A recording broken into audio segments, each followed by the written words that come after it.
Instructions for accessing subtitles in a language other than English are included on our board meetings webpage as well as in the description below. Instrucciones para acceder a los subtítulos en un idioma que no sea el inglés se incluyen en nuestra página web de reuniones de la Junta, así como en la descripción a continuación.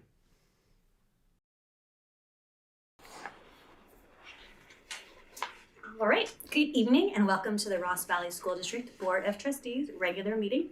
Today is July 16th, 2025, and I am calling our meeting to order at 5:32 p.m. We have 4 trustees present in person at the Ross Valley School District office at 100 Shaw Drive in San Anselmo. Myself, Rachel Litwack, Chris Landels-Cobb, Daniel Cassidy, and Shelley Hamilton. We also have cabinet members present, Superintendent Tyler Graff and CBO Chris Carson. Our meeting is being live streamed via YouTube. Thank you, PG&E, for coming back on. And the link is on our website and the agenda. There will be a 60-second delay between the meeting and the YouTube live stream. An audio recording of the meeting will be made available to the public on our district website within 72 hours following the meeting.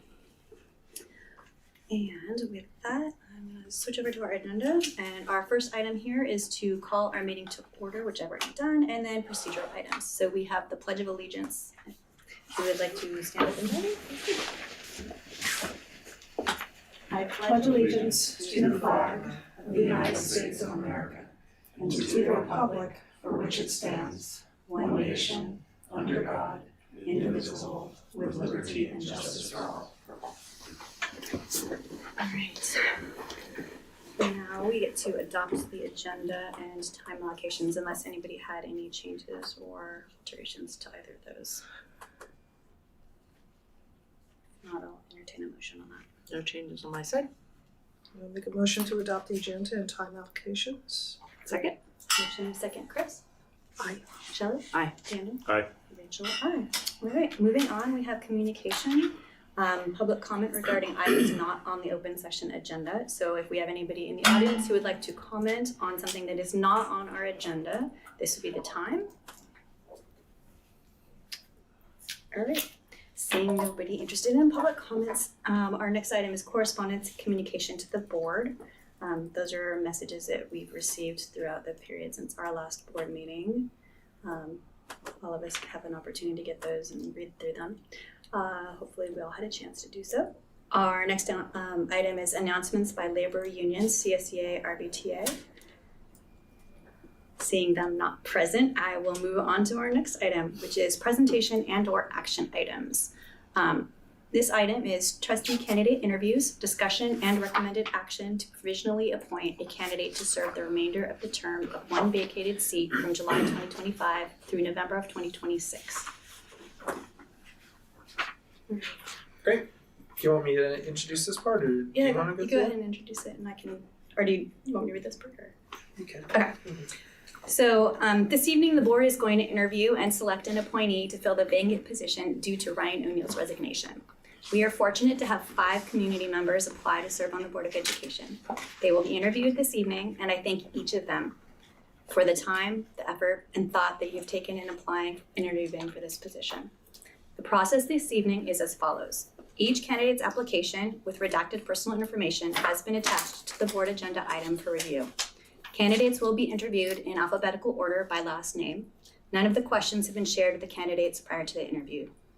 We will ask each candidate the same 8 questions, allowing 3 minutes to answer each of them.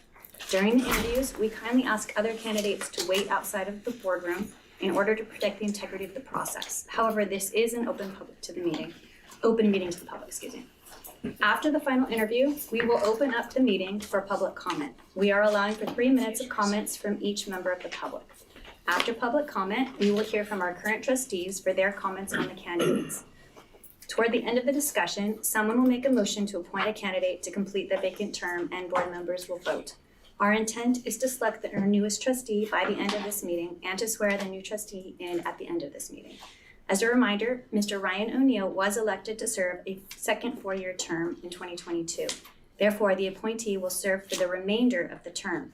The seat is then up for election in November of 2026. All right, and so with that, if you are here and present and would like to step outside, would help with that process we just outlined. And Peter Berg, if you would like to jump up into this table and take a seat with us. First.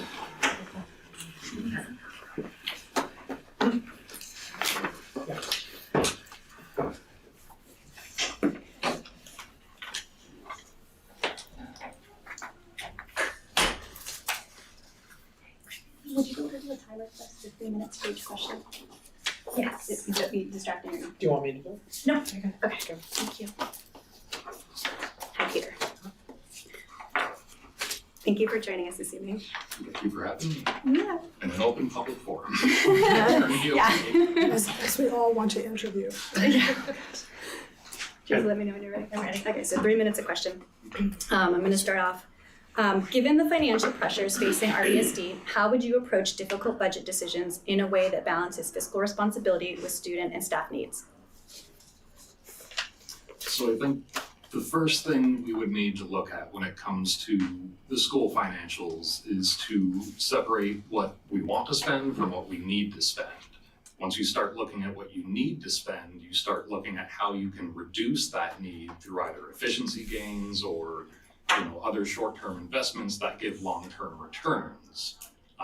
That helps kind of free up more finances to go into some of the needs the district wants. Staffing is an issue right now. So if we can free up resources in terms of our utility energy spend, that may free up, a budget to hire kindergarten aides or library aides or whatever we need to do. But generally, I would be looking at resource conservation as a way to keep our income stable.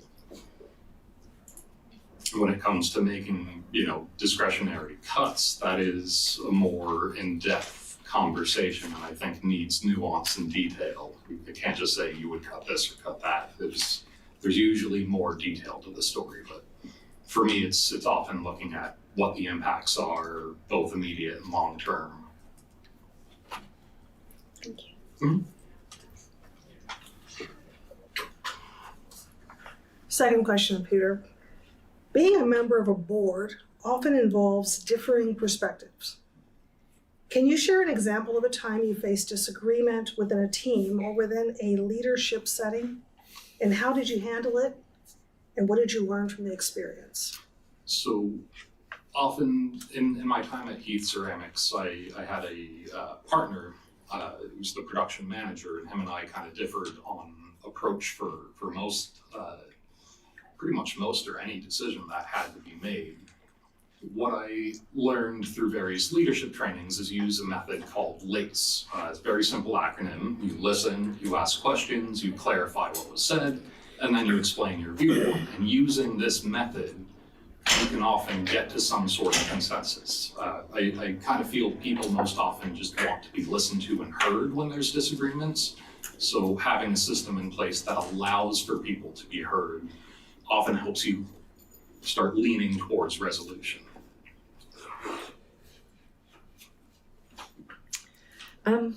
What does meaningful community engagement look like to you? And how would you ensure that traditionally underrepresented voices are part of the board's decision-making process? So community representation, for me, in engineering, we often use a tool called Lean. One of the first things that they teach us is if you want people to own their process, for us it would be our community or schools, you need engagement. You need to get people involved at every level. Getting people there for community service days, cleaning up, doing, yard work, gardening. These little things can start to create engagement with the representatives of the community. Once you start getting, people feeling like they're a part, then you can start having larger conversations. You can get them more engaged and at least in my experience, how the schools are being run or what needs to be done, what people are feeling about certain programs or what work should be looked at. And generally, it all starts with just getting people involved in some way, getting their hands dirty and just being a part of it, being a part of the solution. It's actually a big one for me. I really want to see more engagement, particularly at these meetings where they're often empty. If there are ways to get people involved in listening, communicating, I think that goes a long way to getting more ownership in our school districts. Not that there isn't, but more is often better. Cool. Effective governance relies on strong collaboration with fellow board members, superintendent, and the broader community. So how do you foster a culture of trust, respect, and collaboration in group settings? My leadership style is often referred to as servant leadership. It's never about me. It's about providing the support for the people who are doing the work. And that inherently leads to collaboration. Particularly for this board, it's empowering Chris with his business acumen, getting him the tools he needs or the roadblocks removed. Tyler's leadership style, getting the community engagement, giving forums where you can speak and, work your charm, work your magic. Teresa, who literally does everything. I don't know how to help you, but I think you're kind of the linchpin here.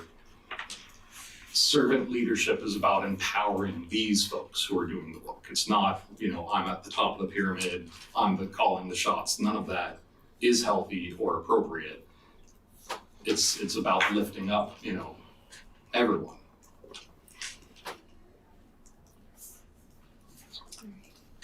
What do you think are the 3 most important skills our students need to master before they move to high school? That's a good one.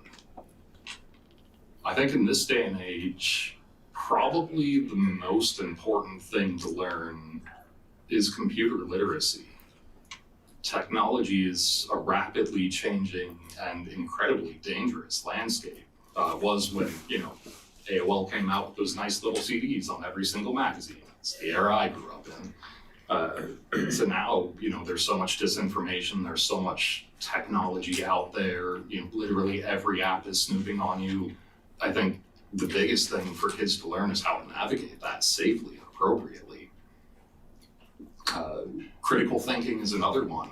I just traveled halfway around the world and, saw a number of people, cruise people particularly, are not engaging in critical thinking skills as much as you would like. So, getting people that are out there and able to look at the world and see and react to what's in front of them, not just what they're told. For a third one, I would have to spend more time thinking about it, but at least those 2 are the big ones. With those, you can accomplish almost anything you want.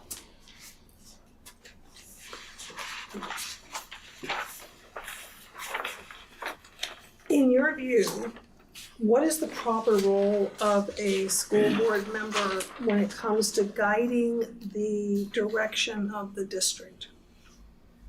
Again, that falls into servant leadership. We have the experts here in this district, the people who know best, making sure that they have the tools that they need to enact, the policies and in place that will help bolster the district. That's probably the biggest one.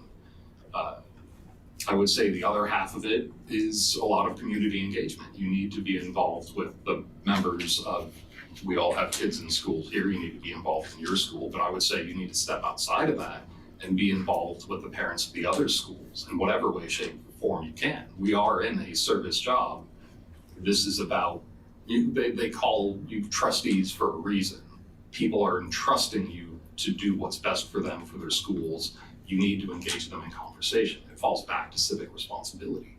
Get people engaged, get people involved, hear their viewpoint, and ensure that their voice is being heard and that the policies support them. The people who are able to do it can comply with it. Or if there's, some good reason why a particular policy, or pulling something out of my hat, book bans, people want a certain book banned, why that's actually not healthy, talking to the board, getting the guidance from them, and then bringing that back to the community is how you get the direction of what's happening, I think, appropriate. It's communication channels, opening that up both ways. What personal values or leadership principles guide your decision-making, especially in times of uncertainty or controversy? And how would those show up in your work as a board member? And why should we select you to serve RVSD? Bit of a 3-part there. So the personal, this is a little bit of the why question, which is always the hardest.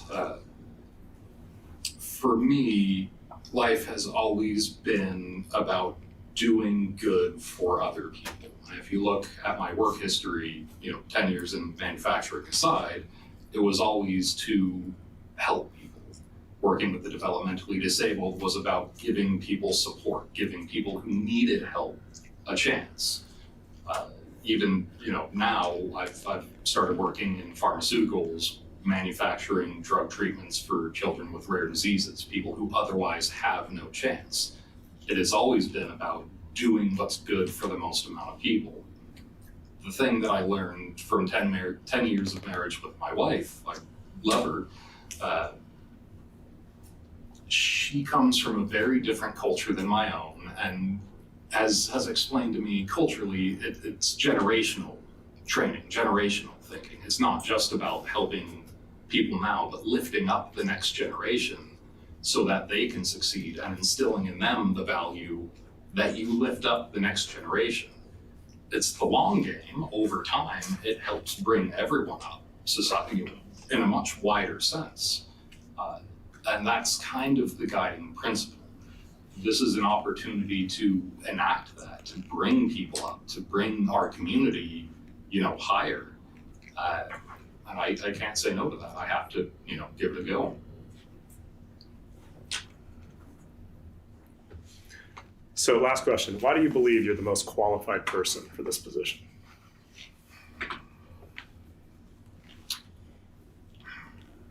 I wouldn't say most qualified. I've read through the other applications, and you have a number of brilliant candidates, last name excluded. She is brilliant, though. There are a number of people who are quite capable. What I think I bring outside of that is knowledge of science, knowledge of engineering. We have a number of schools that have failing infrastructure, and maybe not failing, but deteriorating. I have the skill set to manage and deal with that. I know what I'm looking for when it comes to building improvements, and we have a lot of that in our future. So I think, am I the most qualified? Am I better than another candidate? That's not particularly for me to say, and I don't generally engage in hierarchy in that manner. But I think I have skills that are valuable both for the board and our school district, but most importantly, for the kids who attend.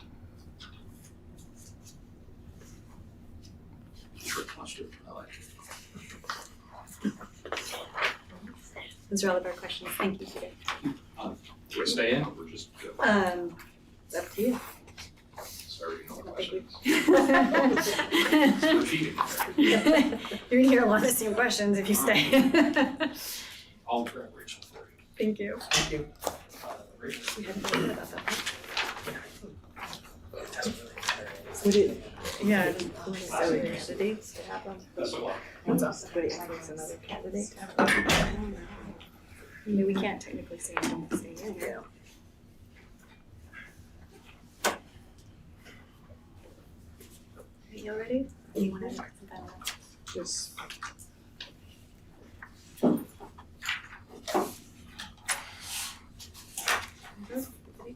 Jill, are you ready? Yeah. Okay.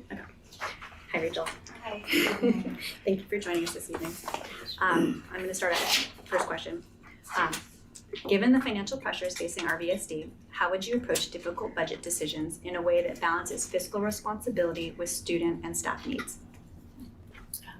First of all, I want to say thank you for allowing me to interview this evening. I thank you for your service on the board. I know it's been an immensely emotionally challenging year. I've listened to all the board meetings for the past year, and as it pertains, I'll get to this question in 1 second, but it's been a lot, and I really appreciate the service that you've provided. With respect to the question of how I would address financial decisions, giving a consideration of community needs, I think, and I forget the balance of the rest of the question, but I think the first thing that comes to mind for me is that it's not a zero-sum game, and that two things can be true at the same time. It can be true that in your heart of hearts, you want to provide as much resourcing as possible for teachers, but at the same time, you have a fiduciary obligation to use, be a steward of public resources, be a wise steward of public resources. I mean, the reality of where we sit at this time, flip-flopping back and forth between funding of LCFF and basic aid, I think that there's just a tremendous amount of complexity, and the factors that drive those different funding models, I think it's important to kind of educate the public and be educated myself, really deeply root through the materials that are presented to me so that I can articulate good questions and I can espouse the reason and the rationale for the way I vote in a particular way. So, and to me, that's showing that I'm being transparent and accountable. Ultimately, I'm accountable as a board of trustee, or accountable to the public for the delivery of high quality education. And it's really hard when you have policies and procedures and structures in which you are bound. So I think I would approach decisions by being informed, compassionate, realizing that I can hold multiple truths at the same time. Thank you. So being a member of a board often involves differing perspectives.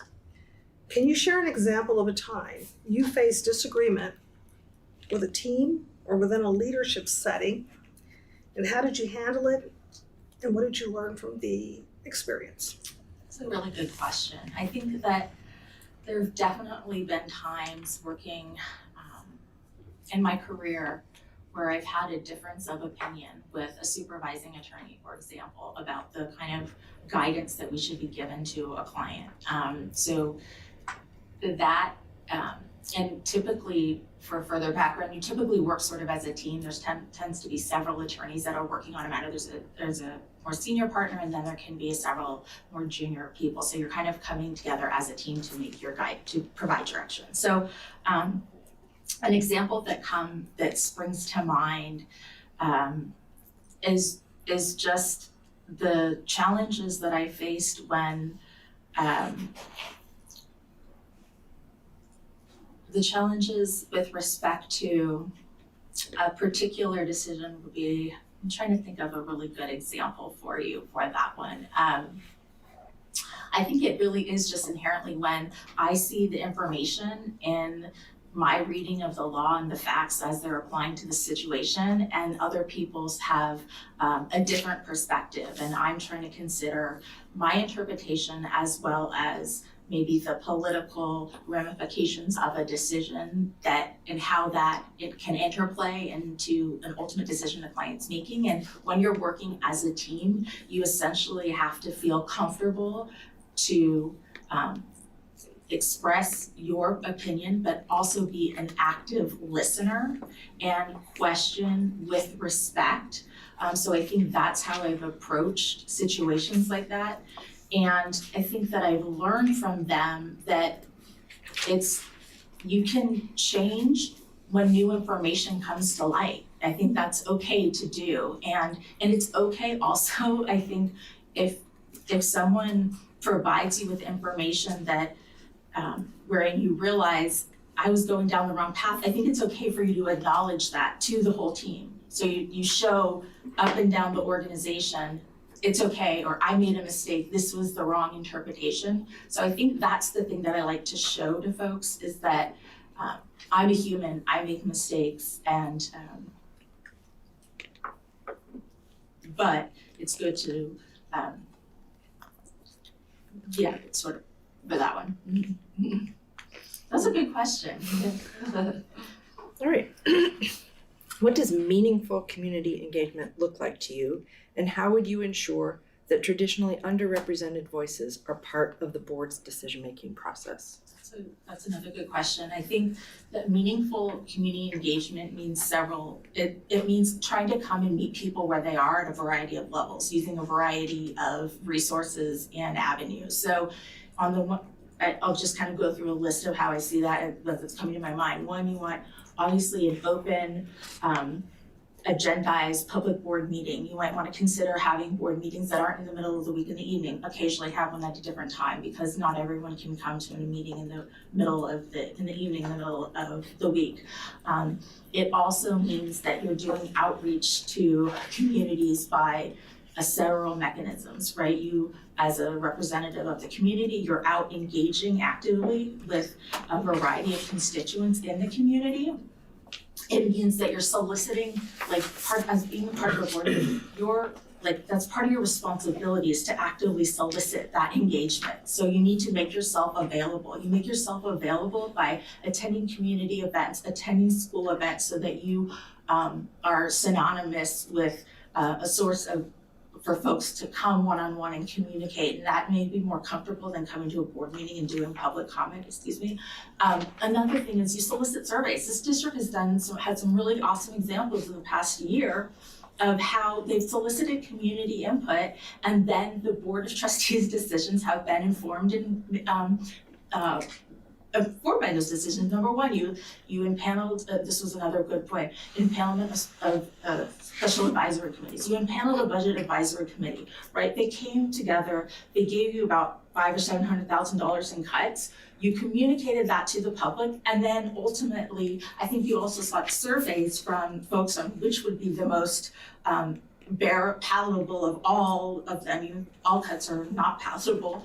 And then you made a decision, and I think your decision, it sounded like, was pretty much squarely in line with some of the recommendations, or majority of the recommendations of your parent advisory committee, your budget committee. You also sought feedback from the community on how you should spend the funds that were that you retained from the sale of the Children's Center. What were the priorities for the different communities? You did surveys and people participated, and I believe the decisions that were made, some of the maintenance projects that are ongoing this summer, are a direct result of that feedback. To me, that's how you engage. You engage in underrepresented communities. You have a segment of a beautiful celebration. You have a segment of the district's population that are multilingual language learners. And then there's a point in time which they become English proficient. And there's a beautiful community celebration of that. And that's well attended. You have translation available. You have special technology nights where folks that may be underrepresented,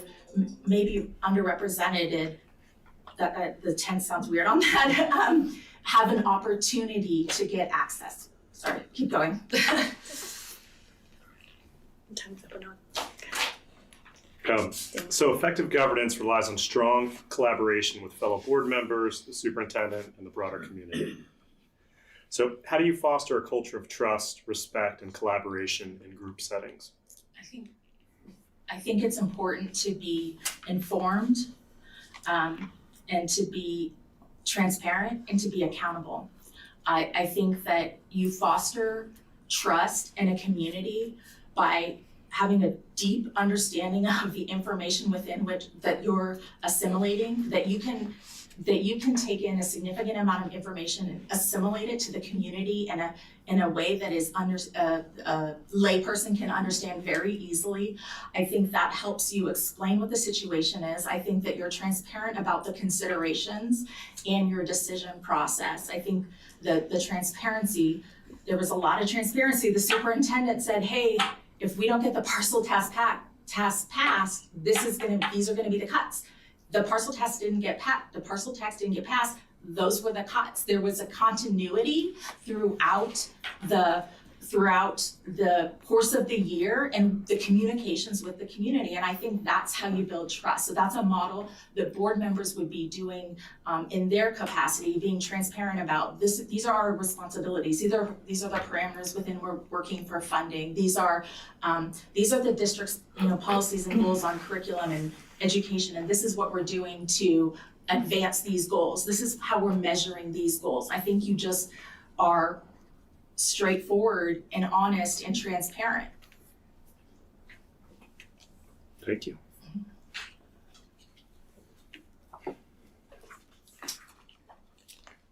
What do you think are the three most important skills for our students? What do you think are the three most important skills our students need to master before they move to high school? I think I really believe in the education of the whole child. So I think social emotional learning underpins all of this, and that is necessary for academic achievement and success. So learning emotional regulation tools and kind of having a toolbox of a toolbox that you can apply as you're challenged in the various academic settings, whether that's literacy, whether that's numeracy. So I think that's foundational, because that will carry kids through the rest of their life, let alone high school, right? It's very hard, the individual kind of resistance that bubbles up when things get challenging. If you have a set of tools to help you tamper that down or alleviate some of that anxiety and continue with your learning, I think that's very valuable. I also think it's fundamentally important to be a solid reader and writer. And also you have to be solid at math too. I mean, they're all reading, writing, and math, it's also important. I'm particularly a reader, so reading and education has been the most important thing in my life. So reading holds particularly high value for me, but honestly, to succeed in high school, the kids are gonna have to be proficient readers, writers, and they're gonna have to do the mathematical calculations, so.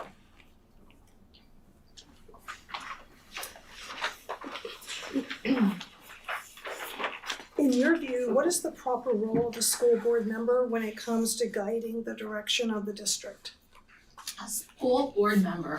So the board as itself is a governing body of the school district, right? The board's responsibility is hiring a superintendent, making sure staff implement the policies.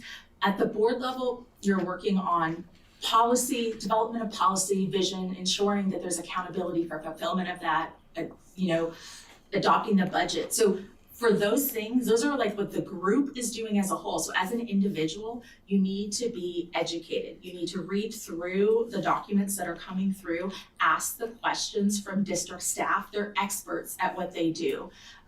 So ask those questions, actively engage in discussion and dialogue with board members in the public setting where you're allowed to. I think that that's the role of the individual, is to help.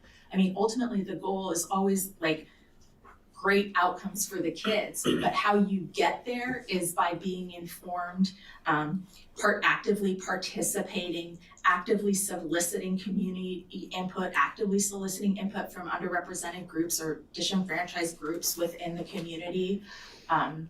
So that's sort of, the individual doesn't act alone though, it is as part of a group that you come to decision making. But your responsibility is to show up, be prepared, and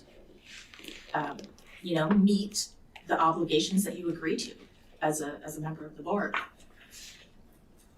All right. What personal values or leadership principles guide your decision making, especially in times of uncertainty or controversy? How would those show up in your work as a board member, and why should we select you to serve RVSD? I think the first thing that comes to mind is empathy and compassion. That is so needed at this point in the historical context. We find ourselves in such a challenging position, and there's so much uncertainty at the federal level. I think that I'm an empathetic individual, compassionate, active listener. So I think that actively listening to folks actually goes really far. So those are the value underlying that is just the importance of being a good human who is of service. As I've gotten older, being of service has become more and more important in my life. I've had the career up, and I'm just getting older and moving into a different phase of life. So serving, and why do I think I would be a good addition? I think that my professional experience is so relevant. I've spent my career advising boards and district staff, and I think that that's really useful, because I think it would jump in off the bat and be able to be efficient and effective and actively participate in discussions. And I'm just a curious individual, so I love learning. I love digging into things, getting through the details. So curiosity is another, value that is underlying that. I think I've kind of forgotten the end of the question, but I think that I've covered it essentially. And this one kind of touches on it as well. So why do you believe you're the most qualified person for this position? Oh, okay. So why do I? Honestly, because I have a really deep understanding of how schools are funded, the impact, the financial impact of flipping and flopping between two different funding mechanisms, and that the imperative nature of passing a parcel tax before the parcel tax expires in 2028. I understand that the district's in a position where we want to keep the district going concern, that and I just think that I've spent years working on these things. I've spent years training people on the Brown Act, conflict of interest. I've spent years digging through contracts for educational institutions in particular. I imagine that a GO bond is on the horizon for the district. We've got a lot of aging facilities. I have extensive experience in every aspect of a GO bond program, and from the legal perspective. And I think that that's just really invaluable, because I think I'm an asset in communicating complex information articulately and clearly, succinctly, and I could help, be a resource both to other board members and the community to kind of explain. I've spent my career explaining complex concepts in a straightforward and simple manner in this particular area of K through 12 public education. Thank you so much. Thank you, Rachel. Thanks. So you're either welcome to go back outside or you can sit down. Okay. Up to you.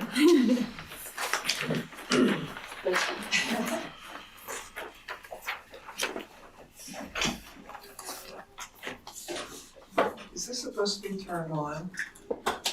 Is it? Doesn't seem like it's on. Is it for amplified in the room or is it for recording? It's for recording. Is there a light supposed to go? It's for recording, it's not for amplifying in the room. That's why it doesn't seem like it's on. Yeah.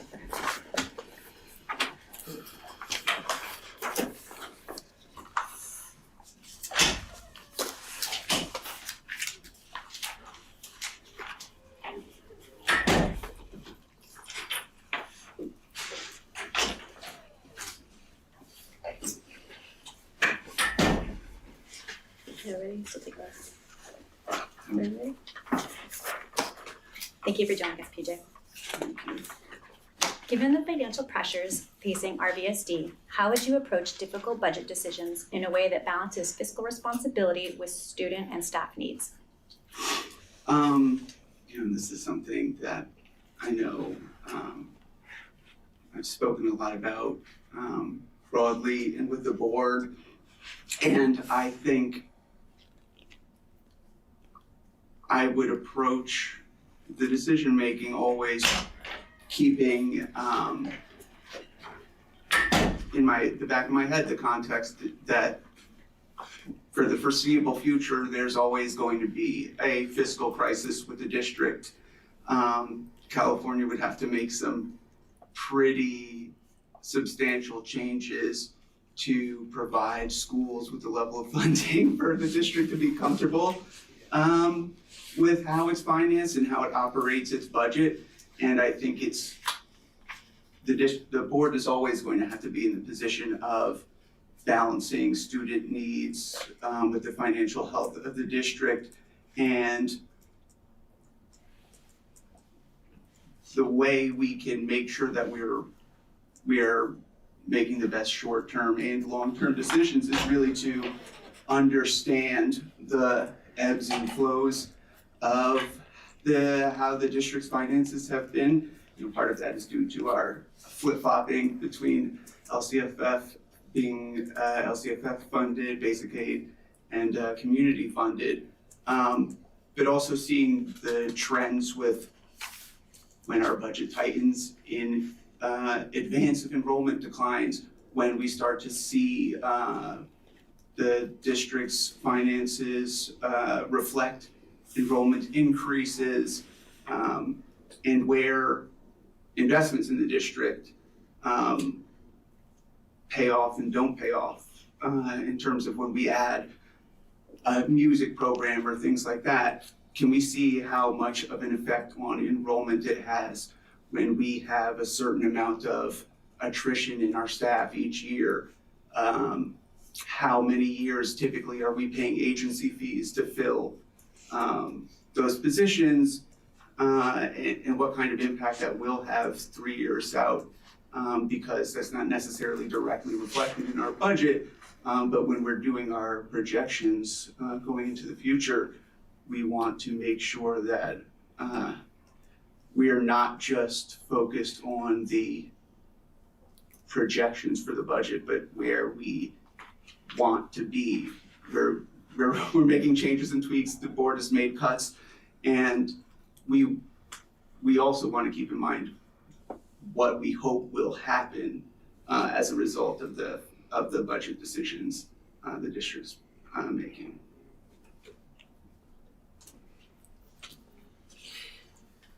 Being a member of a board often involves differing perspectives.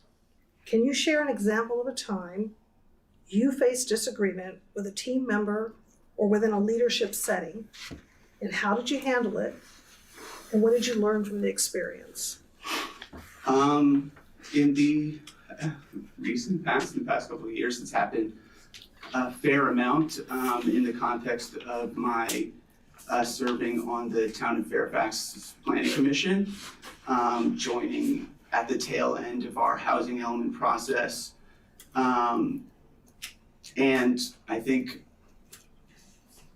9 out of 10 times we've had a split vote on the Planning Commission. I've been in the minority of the split, and I'm currently the chair of the Planning Commission, and we've had a number of split votes. And in my experience,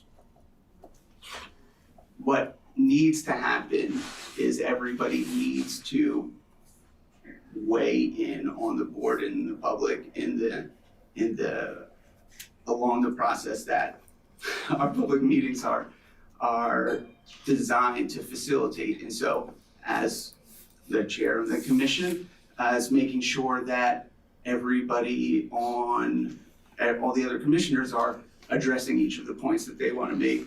And when we have public comment, not necessarily ignoring the spirit of the rule of public comment. You know, if somebody has a sentence that's ending at the 3-minute cut mark, making sure that they get to finish their thought, because, you know, the Planning Commission, even though it's a lot of the same controversial topics that the Town of Fairfax has, we have a lot less acrimony in our meetings, and I think that's largely because people who do come and make comments come away feeling like I got to make the point I wanted to make, and sometimes that's all we're able to do.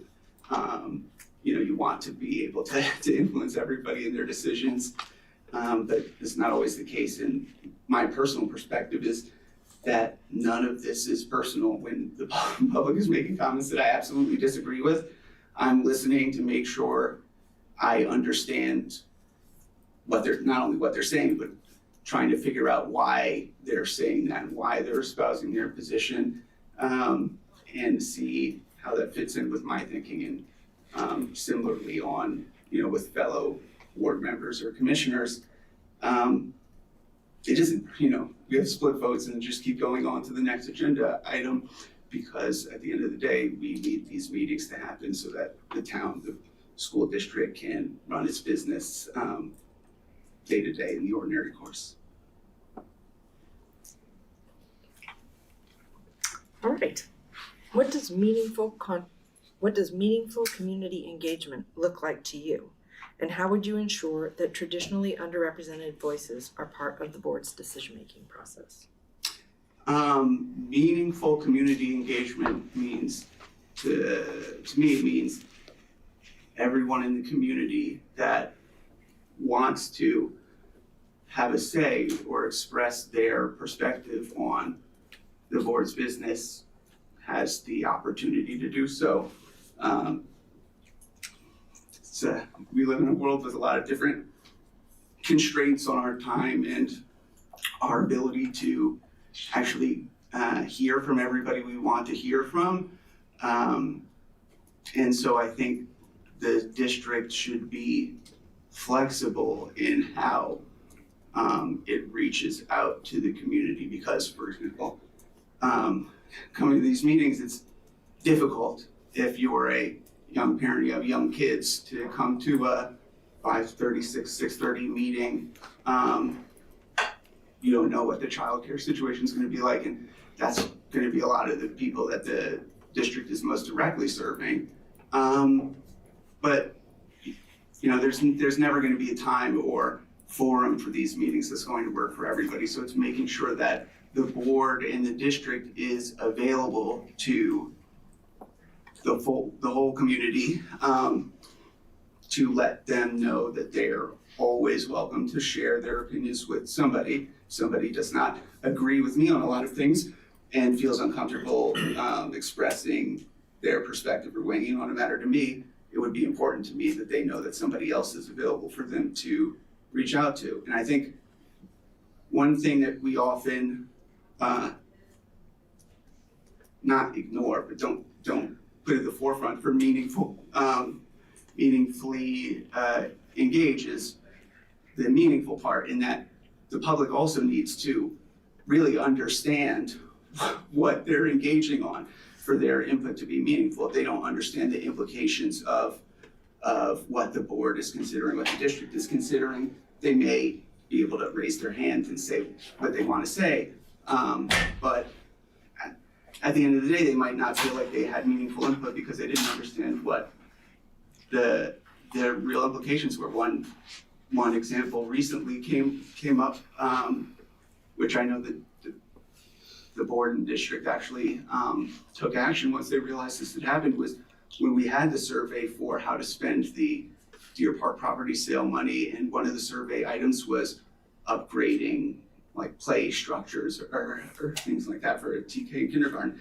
And many of the people in the public, I know from personal experience talking to them, did not understand that that was critical, because our play structures generally were rated for kids 5 and up, and TK, having 4-year-olds, would not be able, TK kids who until they turn 5 would not be able to play in these play structures. And as preschools are still actively competing for enrollment with the district for our TK slots, whether or not the kid has a play structure is important, and parents who are voting on how the district should spend its money won't feel like they had meaningful input if they didn't understand that's why that option was there.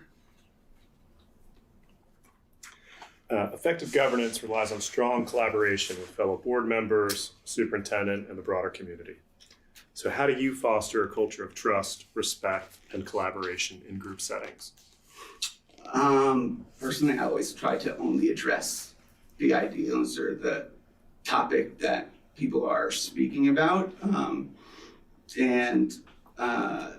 When I am sharing my perspective, I always try to provide, often to provide the basis for why I am saying or sharing what I'm saying when we're collaborating, because I don't want people to feel like they have to rely on my word, or it shouldn't be a matter of, when someone is challenging an idea in a collaborative setting, there should never be a question of, this person doesn't trust me, what I'm saying, this person thinks I'm making this up, or what have you. If you say, I am saying this because this article explained it this way, you have the opportunity to look at that and say, actually, this was debunked, PJ. You shared something that people have pointed out isn't accurate. And I think keeping discussions focused on the substantive issues and not how they're presented or any other number of personal factors, someone's tone, is the way to get the best result, because we want a collaborative and cooperative decision-making process, not just because it's easier for everybody's lives if nobody's yelling at each other, but it's how you get a better outcome. The more comfortable everybody feels to challenge and scrutinize each other's suggestions, the more rigorous the process will end up being, and that's how you get the best outcome.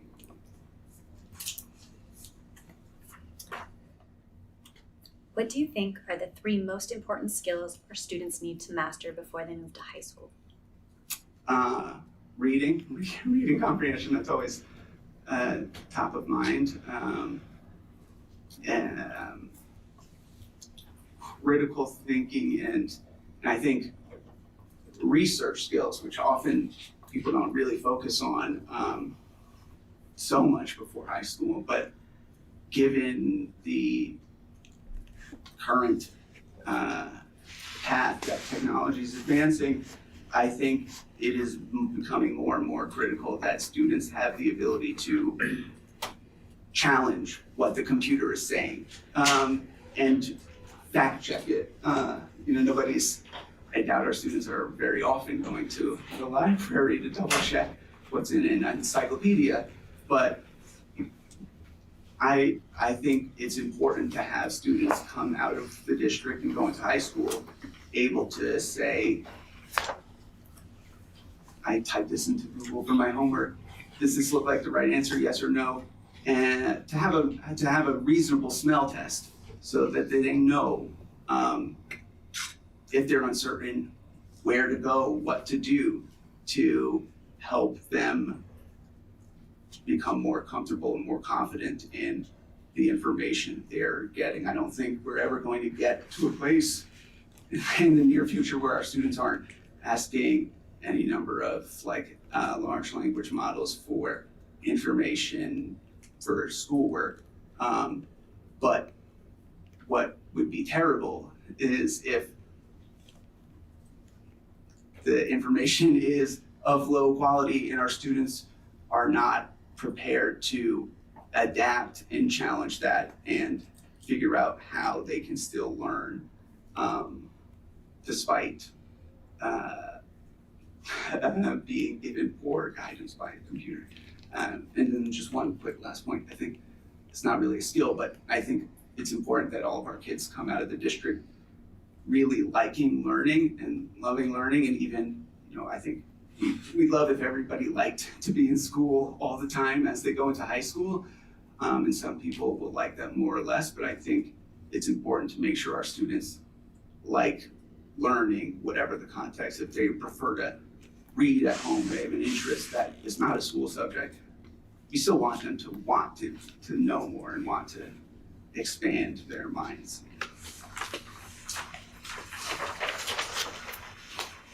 In your view, what is the proper role of a school board member when it comes to guiding the direction of the district? I think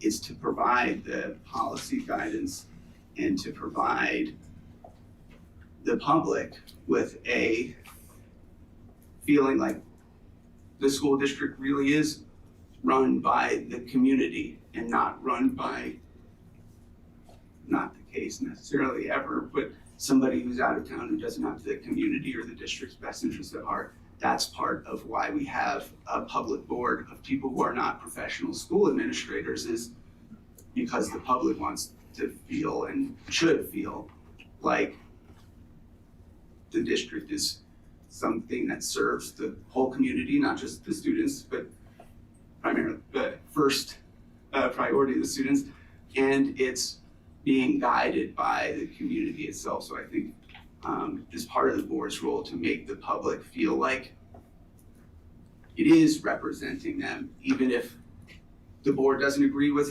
any of the public comments that are coming in on a given subject. You still want that public to feel like what they said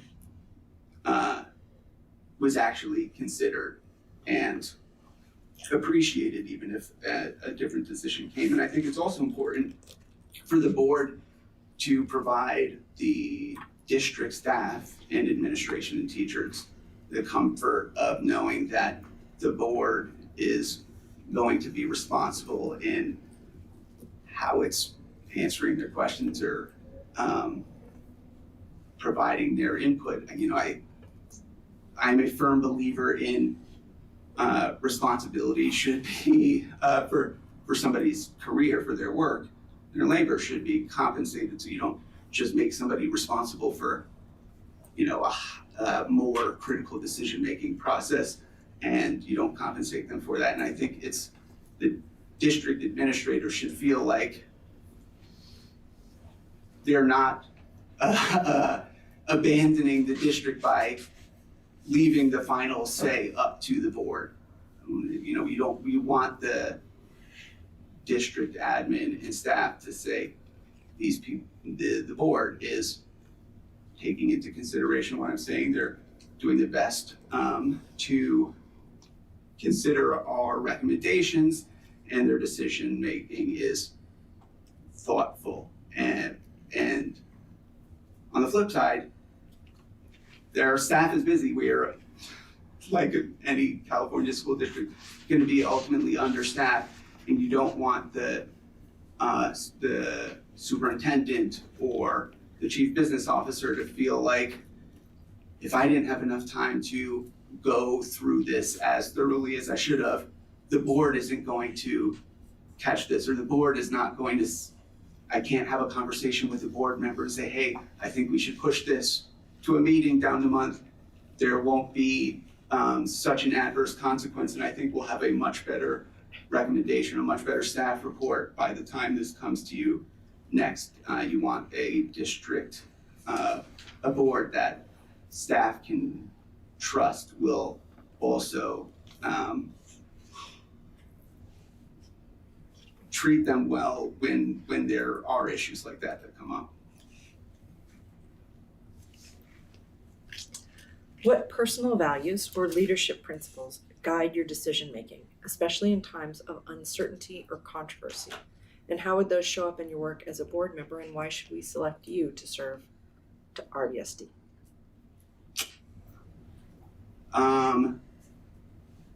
My personal values that I think guide my process are compassion and empathy for other people and hope. I generally come off rather pessimistic, but I think that's just my shell to cover, that I am hopeful that things can improve, and that's why I put all the time I do put into the various projects around the community that I've become involved in.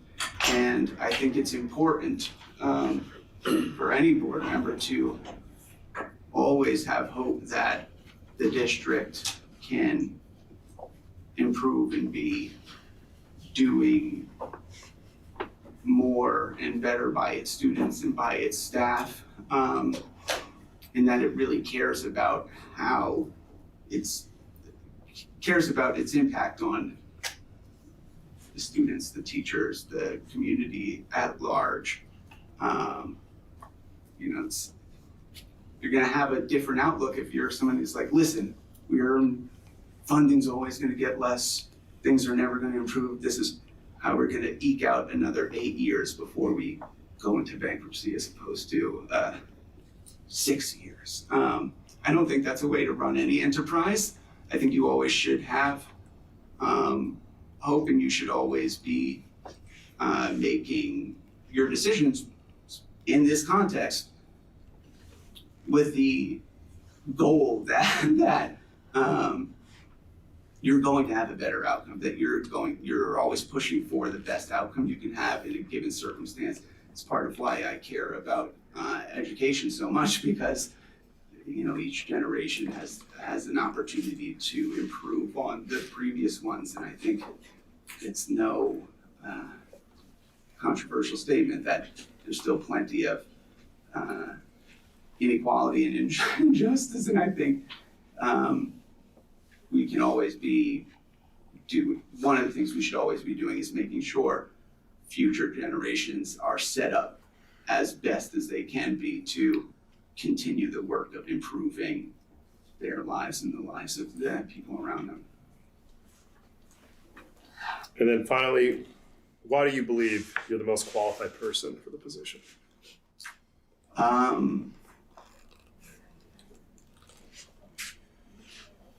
I believe I am sufficiently qualified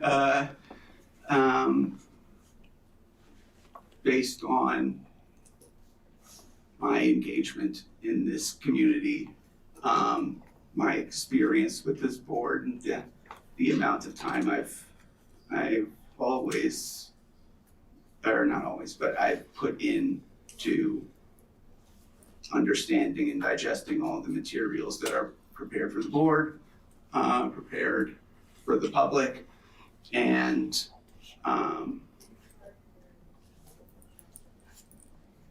what's said at the meetings, and going back and listening to the meetings, taking the time to listen to all the parts of the meeting you were not able to sit for. I'm also have experience being on a county-wide commission and being on Town of Fairfax Commission with the responsibilities and practical realities of being a board member for a municipal body in California, including the Brown Act, which I'm particularly paranoid about tripping up, because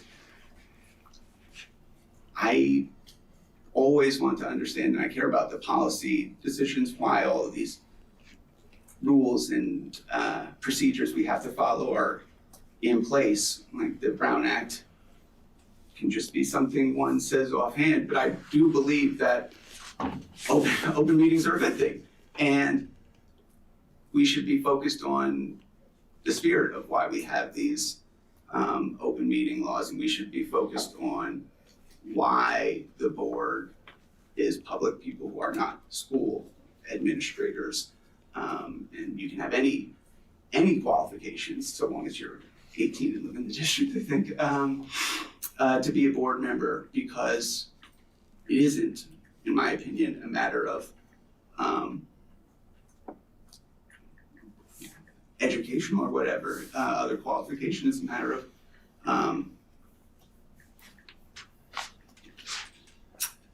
passion and desire to work on behalf of the community to make the district succeed as best as it can. Thank you. Thank you. Thank you, PJ. Thank you.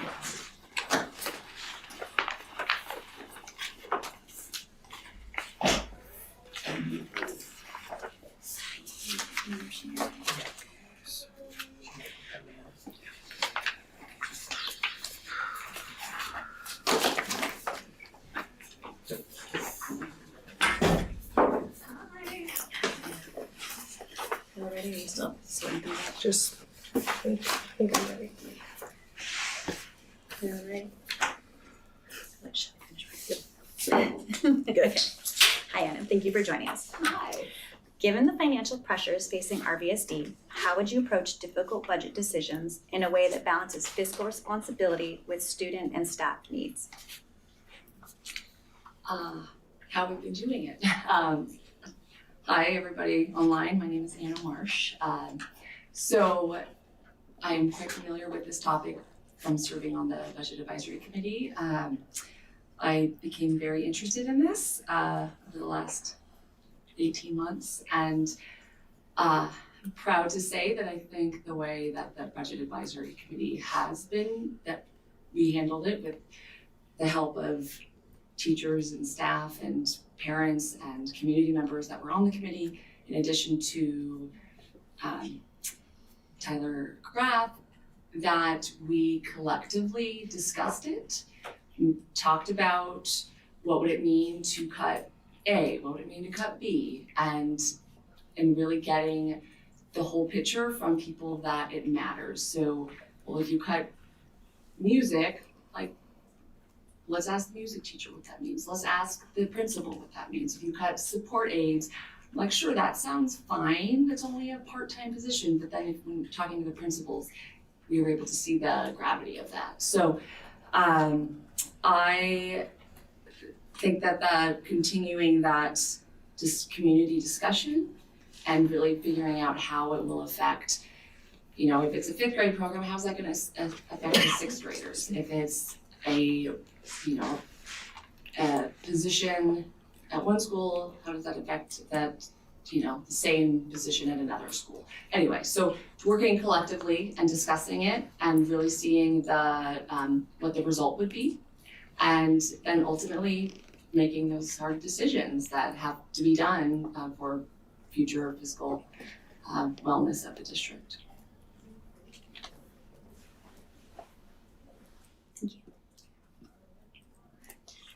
Being a member of a board often involves differing perspectives.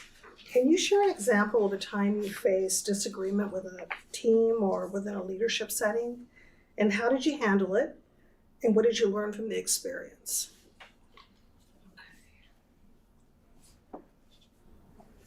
Okay, so I'm an occupational therapist. I work in healthcare and have worked at many settings. I worked in hospitals for many years. And this is pre-COVID. I had a coworker who was consistently coming to work sick, like all of the time. Like just never wanted to miss, understandably because of using PTO when they didn't want to, they wanted to save it. But I mean, especially in a place like a hospital, but really anywhere, you should not be coming to work sick. And that's a larger problem, of course, societal problem. But so what I did is I discussed it with this coworker. I was not their supervisor, but I wanted to sort of understand, because when you're sick, you don't really generally want to be at work. So what's going on? So I was able to talk to this person about it because it really bothered me. I was pregnant, and I felt protective over a lot of my coworkers too, and just putting also our patients at risk. And it was, so I was able to discuss it with the person and kind of hear their perspective that, well, I don't have any PTO, there was other larger problems. So just, and then being able to, that didn't need to escalate to supervisor. It was just, I think that person really needed somebody to listen and to understand where they were coming from, and ultimately understood where I was coming from.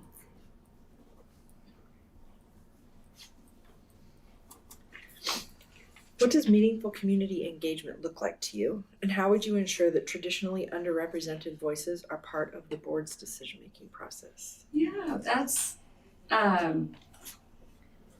so I've often, when you come to board meetings, there's not a lot of people here. And people work in the evenings, people have young children. And so that's something that I've thought about, is being approachable, and that's something I think is so valuable for the trustees. And I would say that I probably was not initially comfortable until I started coming to a lot of meetings and getting to know all of you. And so something that I thought that would be good is to have more on-site school kind of fireside. And I know that superintendent does that, but not much with the board. And so I think getting more just exposure, and I certainly see a lot of you all over the community, but sometimes it's not really announced or given the opportunity for a lot of people to be able to meet the trustees and have a very, just to make it approachable, and so that everybody does feel comfortable that they can bring something up that they may think is like a stupid question, or, you know, something that they're just fearful of, but is just important as what anybody else has to say. So I think that's something that I, you know, could, you know, potentially could be something that maybe would work, maybe wouldn't. You guys would probably know better, but just an idea I had. Effective governance relies on strong collaboration with fellow board members, the superintendent, and the broader community. So how do you foster a culture of trust, respect, and collaboration in group settings? Communication. I think the source of most problems are poor communication, and so from the beginning, having a level of just to normalize communication, that what you have to say is just important, what I have to say, listening, responding, having a conversation, and that, I think, in my life experience and my professional experience, has served me very well. I really pride myself on that. What a lot of people consider to be confrontation, it's really just communication. And so being able to find that common ground before it becomes this conflict, and before there's the trust isn't there. So really, that's, I think, an excellent way to build that trust. Was there part of that question I missed? No. That's it.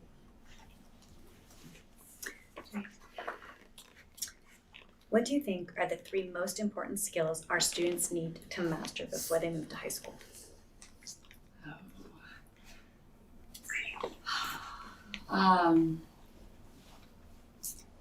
Gosh.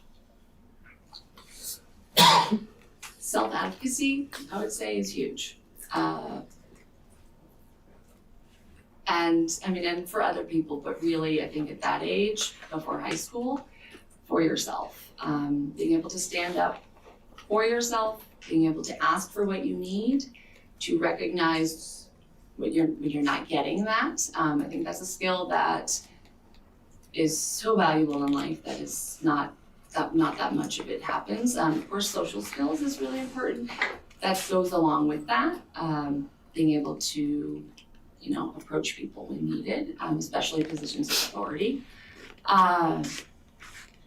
The academic piece, of course, that is so important, and that is different for everybody, and so that's why programs, understanding the diverse needs of our student population, because it is a diverse student population, so being able to offer opportunities for different learning styles, which I think we do quite well at in our district. So being able to meet the needs for the individual learner, so they can succeed in their academics. Okay, so that was 2. Another one. Moving on to high school.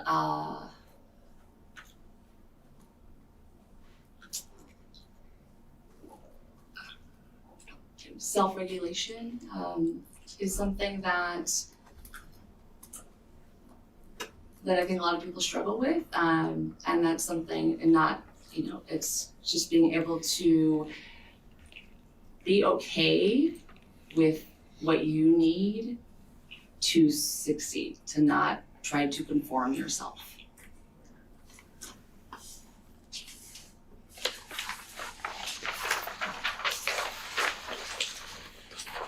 In your view, what is the proper role of a school board member when it comes to guiding the direction of the district? The role of the school board member. Okay. Thought a lot about this one, generally. So the board collectively, right, that's where that's where the strength is. That's really where it's not an individual, right? It's not one trustee or another. And so being able to recognize that in the discussions, so listening, disagreeing respectfully, having that discussion, And then when that decision is made, to support it, to support it in the community, to support it amongst each other. Certainly not to discuss the alternative when the decision has been made in depth. Would you say the question again? I feel like I missed part of it. Would you? In your view, Yeah. what is the proper role of a school board member when it comes to guiding the direction of the district? Okay, thank you. So the individual really by listening, hearing the community, seeking out information if you don't feel that if there hasn't been enough response to move forward with a decision or to have a discussion amongst the board.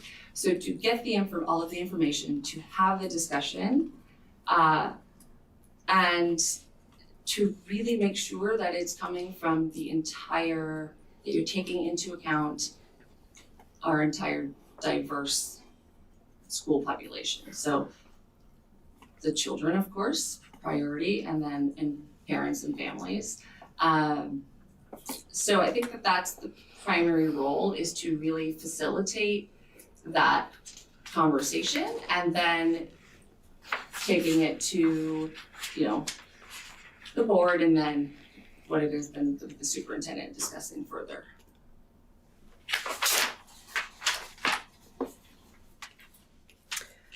What personal values or leadership principles guide your decision-making, especially in times of uncertainty or controversy? How would this show up in your work as a board member, and why should we select you to serve RVSD? Okay. I hold myself to feel like I am nothing without my ethics, and I will say that is where I start with everything. And I do that with work all of the time. There is constantly some ethical dilemma that is happening, and so that's something that I always consider, and everything else kind of needs to reflect that.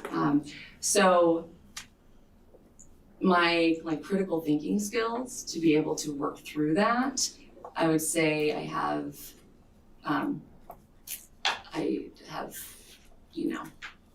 for myself, I've become an expert on. The clinical reasoning from my work certainly has contributed to that. And also, my communication, and that's a huge part of it too. But I generally prefer to listen than to speak. And so I'm certainly somebody who, I want all of the information, I want all of the details, I want to hear what everybody has to say, and then I want to talk about it. Especially if I don't feel strongly about something, depending what it is. I really value interpersonal communication. So I think that's really what attracts me to this position, is that it's selfless what all of you do. and that just says a lot about the people that you are, and that, we're giving, that I want to do this is to make our school district better, to continue what's already happening, to make it better. And I've just already gotten so much satisfaction out of the roles I have played, that I think that I would do well in this position. So similar vein, why do you believe you're the most qualified person for this position? Truth be told, I did not read all of the other applicants. That gets in my head, so I did not. So I actually don't know if I am the most qualified person. Normally, I do all my homework, but in this case, that wouldn't have done anything for me, so I didn't need to do that. I probably will now after it's over, but I people trust me. The first thing all of my family and friends says about me is that I am the person people come to. And I value that. I take it seriously. And it's important to me, having those relationships, and it's probably the most important thing to me. So, I don't know. I don't know that I'm the most qualified, but I think I do a good job. Thank you. Thank you. You're welcome to sit down, or you can sit down. That was our last question. Thank you.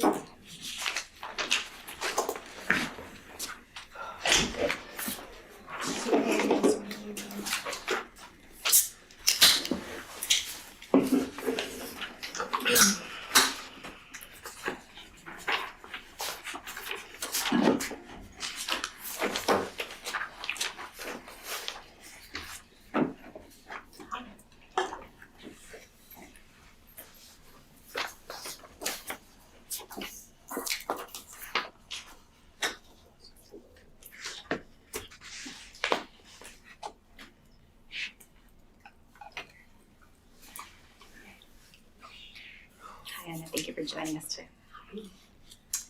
Given the financial pressures facing RVSD, how would you approach difficult budget decisions in a way that balances fiscal responsibility with student and staff needs? Well, as a member of Budget Advisory Committee, both last year and this year, I actually learned quite a bit of details about our budget, and I think all the decisions should be, well, a balance between what benefits the students and needs of all students and teachers as a consequence, and obviously understanding of the bigger picture, long-term picture. None of those decisions are easy, as we know, but it has to be a balance, right? We can't just go, oh, we have one way all the way or another way all the way. It needs to be that we don't forget our goals, our strategic, what's at the core here and what's important for us to serve all the kids. But obviously we can't also just ignore the facts of life and balance books and all that comes with that. Being a member of a board often involves differing perspectives. Can you share an example of a time you faced disagreement with a team or within a leadership setting? And how did you handle it? And what did you learn from the experience? One of my corporate jobs, I was part of the project team, and then at some point leadership way above me decided to switch lead on the project, and I was put in this very weird position where as a very junior scientist, all of a sudden I had to lead this team. That was kind of switched, but basically there was a much senior person that was a project lead, and then they swapped who's the project lead to me. And then I still had to find a way to work with that team, lead that team, that every single other person was senior than me, including that senior person that was a project lead and from whom that responsibility was taken away. It was a very humbling experience, but it also kind of taught me, obviously there was a lot of stuff behind the scene why the change happened, and I'm not getting into very details of that, but the learning there is that what matters at the end is it's the team's project and it's the outcome. What's important is that the team finds a unified way to work towards whatever project the goals are. And as it relates with my understanding of the school board, it's crucial that the team is cohesive and united in their understanding and agreement on the strategic goals. I'm not to say it needs to be uniform, no, but united in their goals, right? So we could have different, we board members, I mean, could have obviously different opinions, and they don't necessarily have to, in fact, it probably would be weird if everyone was just repeating each other. So as what matters is that the team as a whole is united in their work towards achieving the goals. And finding the way to work as a team is crucial to that. And I think one part of that is that, let's say there is a vote, I say I voted no, and then, but the majority voted yes. As a team, it's important that I support the board's majority decision, right? So that I, or anyone who's anyone who's in that position, because a divisive team can't achieve good results and can't be effective. And so,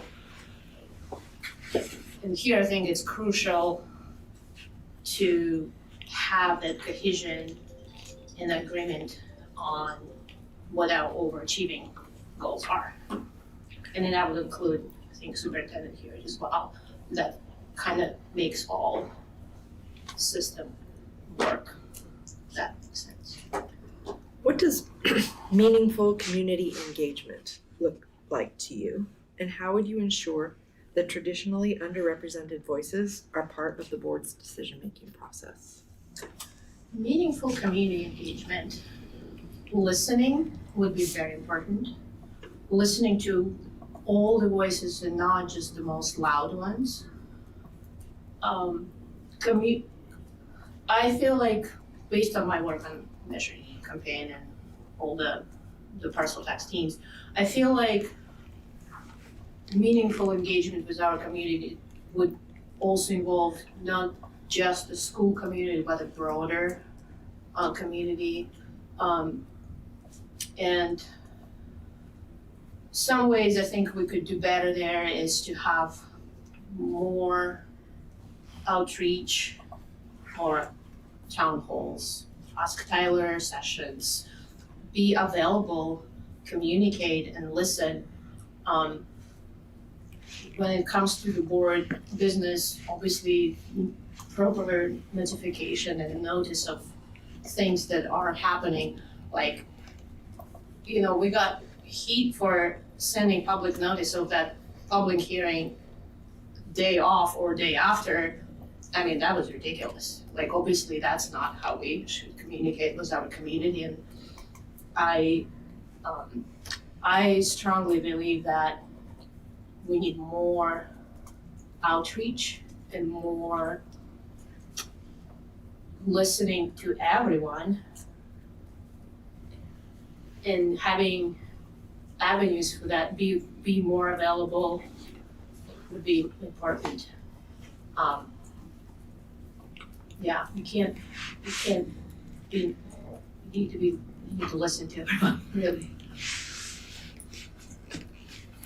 Effective governance relies on strong collaboration with fellow board members, the superintendent, and the broader community. So how do you foster a culture of trust, respect, and collaboration in group settings? Start with listening, good listening. That sounds like I'm repeating myself, but I think effective communication always starts with listening and truly trying to understand the voices on board and listen to really, not to just respond, but to truly understand what other opinions might be. And then deep discussions, I think, are crucial for truly collaborative efforts, so that there is a deep understanding of the issues, concerns, and that will allow to come to our more meaningful decisions, I think. It's not, the way I see the board, right, it doesn't matter as much with, it's not individual, it's not like a 5 individual voices, right? We have to have a shared vision and shared strategic understanding of where we're going to as a board. And so that truly requires a very deep collaboration on even thinking about the big picture of that.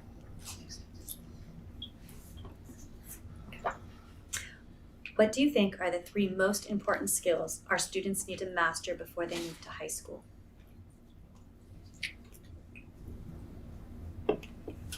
Being good human beings, which means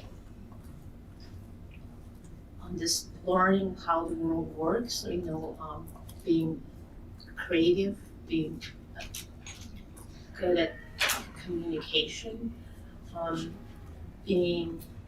it's in current world, just acing the tests not gonna get you where you need to be.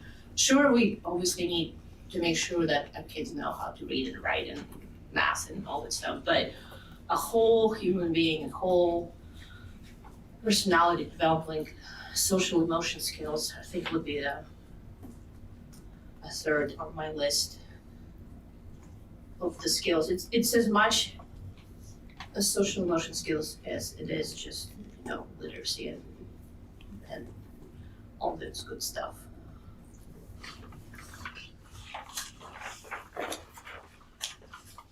In your view, what is the proper role of a school board member when it comes to guiding the direction of the district? The proper role of the school board member, in my view, would be to govern. And governance here, as I see it, is setting a strategic direction and goals and vision, but not that is separate from actual administration, which is Tyler's job and his team. And then the other role is to provide guidance whenever it's needed. Obviously, there is also that part where about the budgets, we need to make sure our books are solid, and it's truly is collaboration with the staff, and I think the cohesive team with the superintendent is absolutely essential here. So it's really, the board is, 10,000 feet when Tyler and his team is more on the ground, but we have to have those shared understanding of the goals and where they're going. And so then we support that achievement of that goal and provide accountability and make sure that things actually happen according to those strategic goals. What personal values or leadership principles guide your decision-making, especially in times of uncertainty or controversy? How would those show up in your work as a board member, and why should we select you to serve RVSD? That's a long one. I am I'm very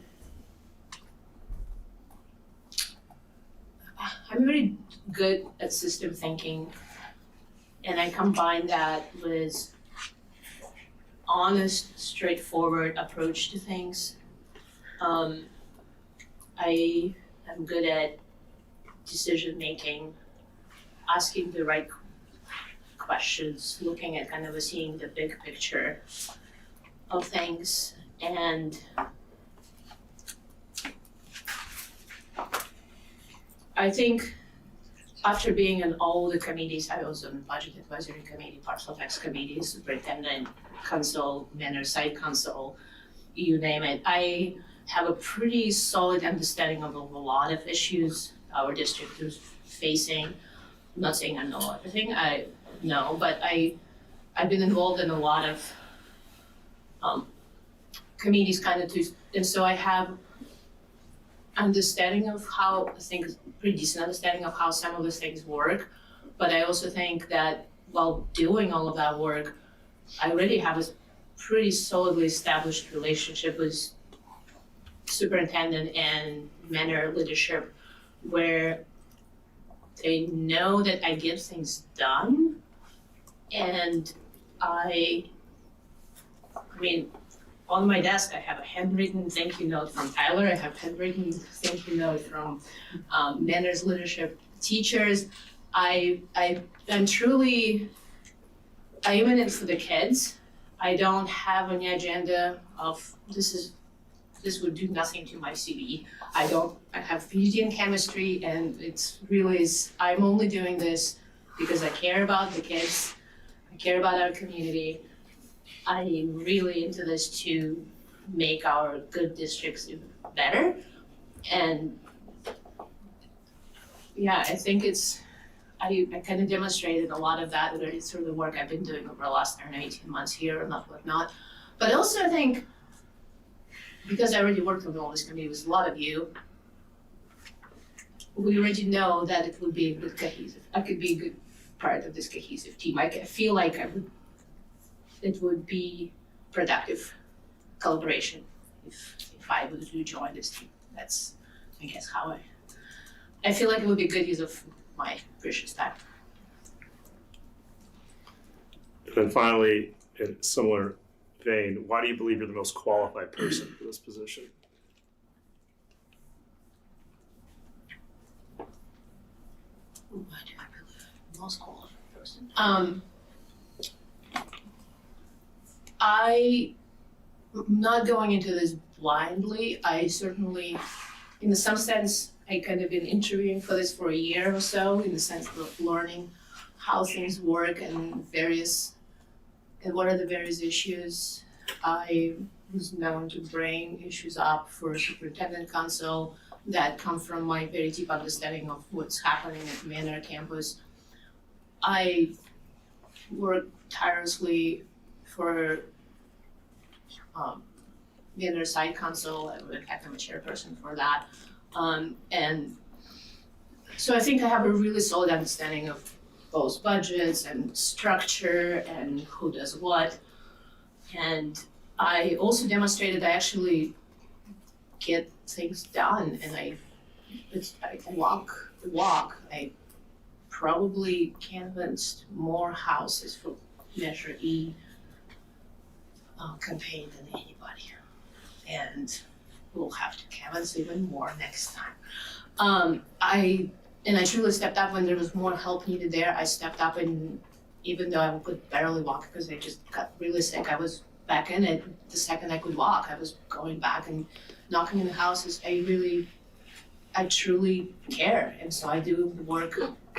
And luckily I have a husband that supports me in doing all that work and takes care of the kids, and sometimes even has to arrange in his own meetings so that I can come to 5 p.m. She's an advisory committee meeting.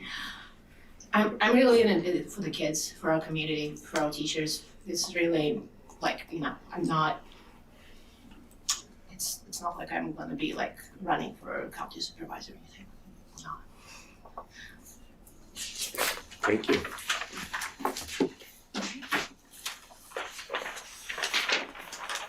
Is that the last question? That was the last question. You may go sit. Thank you so much. Yeah, please do. Can we just Take a break. Yeah. Wait, no, these are even back together. Oh, everyone back in. All right, thank you everybody who has spoken today. I really appreciated it. I just want to say, before we get to the public comment section, I came across a quote last week and it kind of has just stuck in my head, and I realized why today. The quote is, "We live in a world in which we need to share responsibility. It's easy to say it's not my child, it's not my community, not my world, not my problem. Then there are those who see the need and respond. I consider those people my heroes. That's Mr. Fred Rogers, and I love Mr. Rogers' kid. But I can't believe we've had 5 excellent candidates pop up today. Thank you all so much. It's truly heroic what you're doing.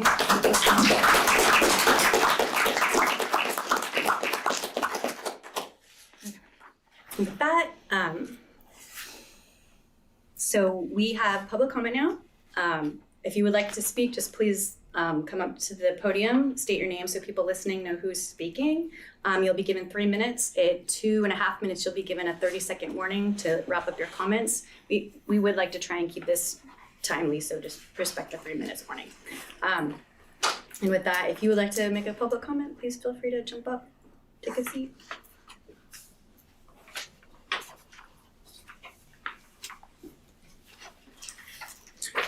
Okay, hello Board of Trustees and Superintendent. My name is Alex Ilnicki. Thank you for giving me the opportunity to address you this evening. I'm here speaking on behalf of my wife, Rachel Brilliant. She's seeking the role because she's uniquely qualified and has a love and passion for supporting our community and a desire to serve. She's an extraordinarily hard worker and would bring a lot of tenacity to the role.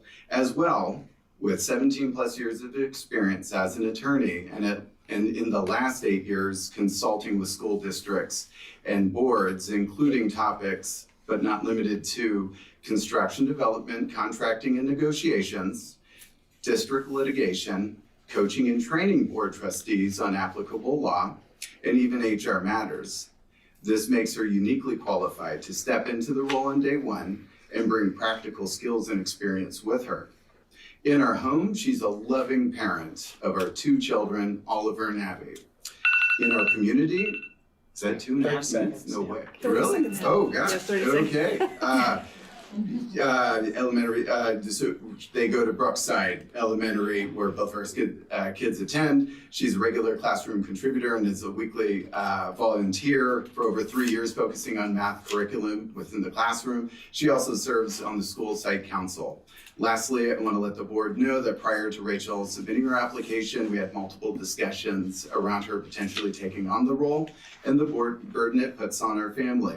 We have no illusions of the time commitment and emotional stress such a high-profile role can bring to individuals and their families. She's very committed to the Ross Valley School District and our community. Rachel and our family are ready to accept this burden and support both. Thank you.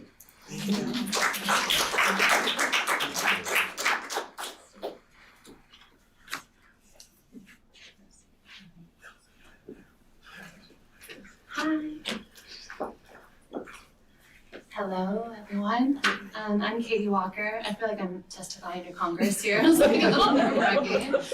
Thank you for having me. I'm new to the Ross Valley District as of January, and I'm here to make a comment about Anna Marsh.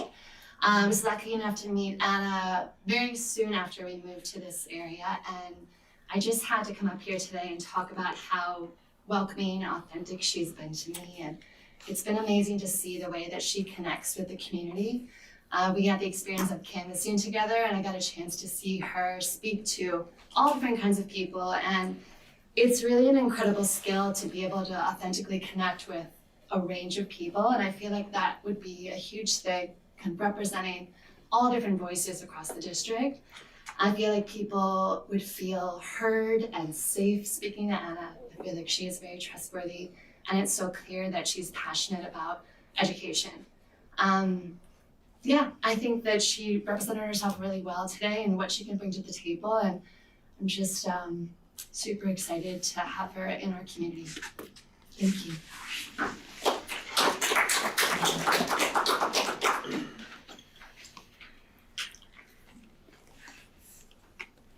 Any further public comments? There were more hands earlier.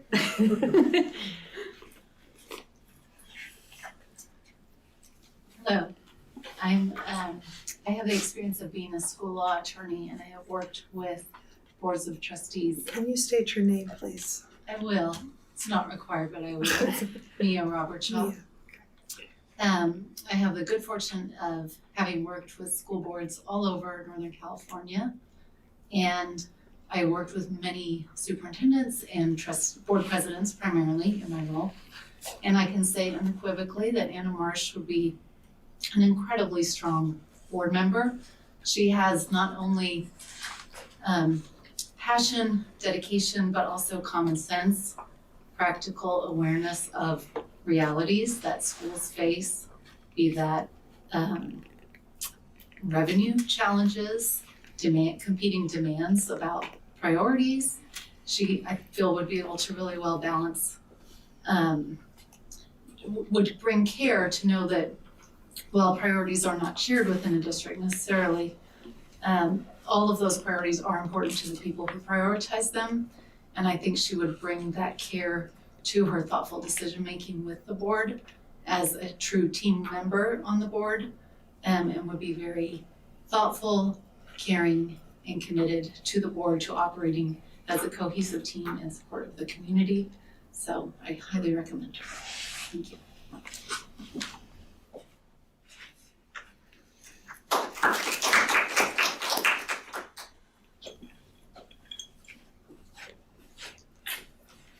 Good evening, everyone. Kevin Curtis. Rachel, you're so right. I feel like you could put a round table. Every single one of these people reading their answers to your original questions, and then tonight listening, they're amazing. They're all amazing. You'd be very lucky. And I'm sure your qualifications are all the same. My initial feelings on this were just as a community member giving you some minor feedback as to what we are hearing and seeing on the outside. Is that, maybe Manor does need a little bit of added representation for the district, just based on some of the things that I see, comparatively to the other schools. So maybe that helps narrow it down for you a little bit. But certainly the other representatives from those schools were amazing. I came into mind certainly with one person in particular, and it might have changed over the evening, but I just wanted to at least throw out there a couple of added things. When the consultant was looking at, with you, superintendents, they made a statement early on. They said that they were going to look at this from a perspective of a highly recommending status of a DEI hire for you. And we got Tyler, whom is wonderful. And this is Tyler's show. When we talk about the board and the superintendent, the way that I would have answered that question would have been, just as a community member, that this is Tyler's show. The board would normally be incognito, but we've seen a lot of the board over the last 10 years as a community, Fairfax and San Anselmo. And I think that kind of goes to the aspect that there may have been some larger contentious issues going on in the districts. But it really is his show, and I think his vision and his show should be what the board should be behind in almost all circumstances, fiscally speaking. But I think that it does matter. I think that with 400 new homes coming in that are very low and low between Fairfax and San Anselmo, but between now and 2031, I think that we are going to see a little bit of a difference in this district, and I think that perhaps even some added attention to those needs could be well thought. Thank you.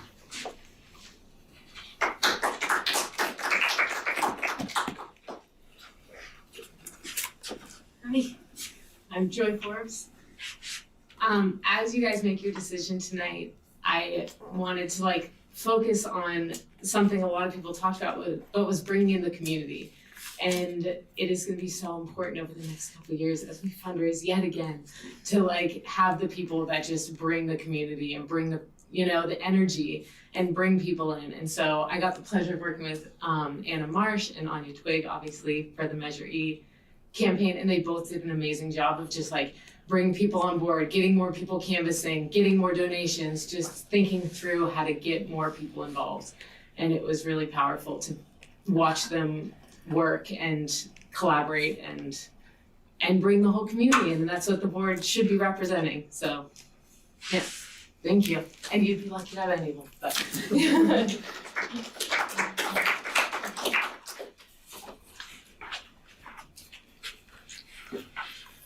Caroline Brewster. I'm a Hidden Valley parent, and through the Measure E campaign, I had the opportunity to work very closely with many community members. Two of them we heard from tonight.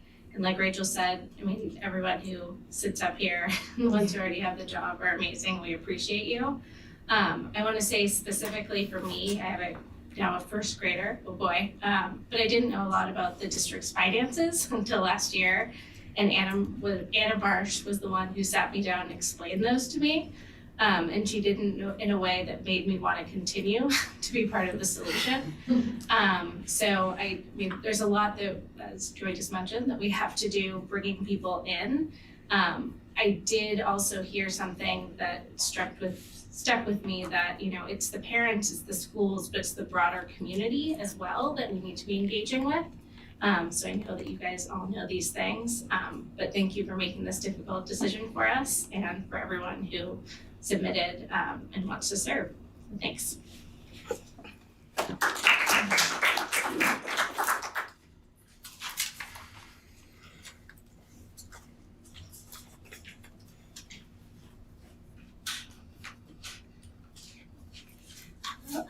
Hello, my name is Bianca Vidal, and I am a teacher here in the West Valley School District and a parent as well.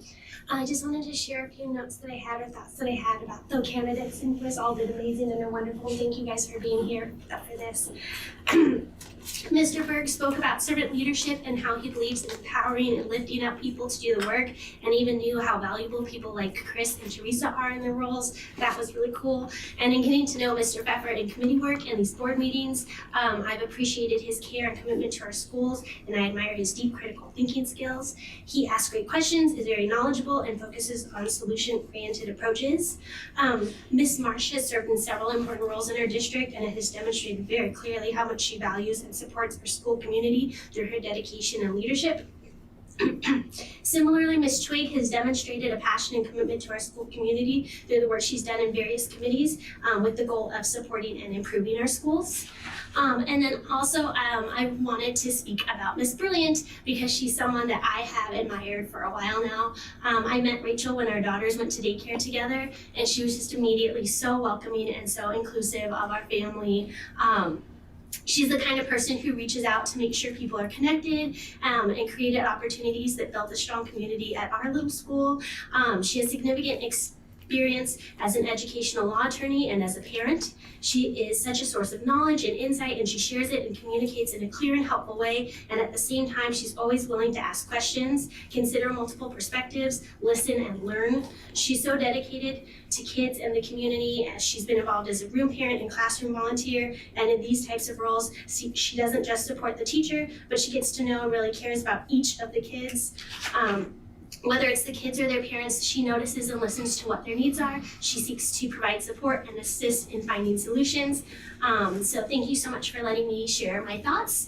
And thank you again so much to all of the candidates. I told my friend tonight that there was going to be a tough but great decision made because everyone involved, including all of you guys here tonight, thank you guys for making this tough decision because I don't know how you're gonna do it.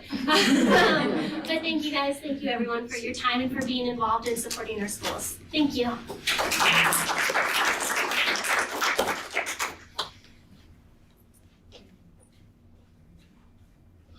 any other comments?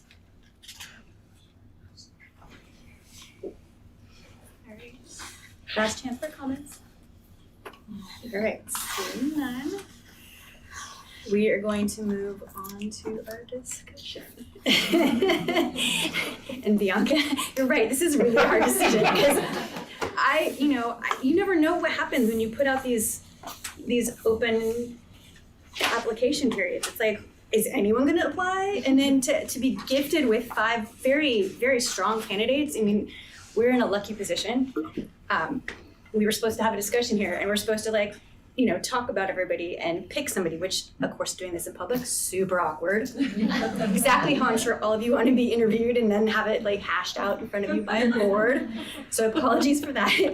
We're feeling awkward about it too, at least I am. Yeah.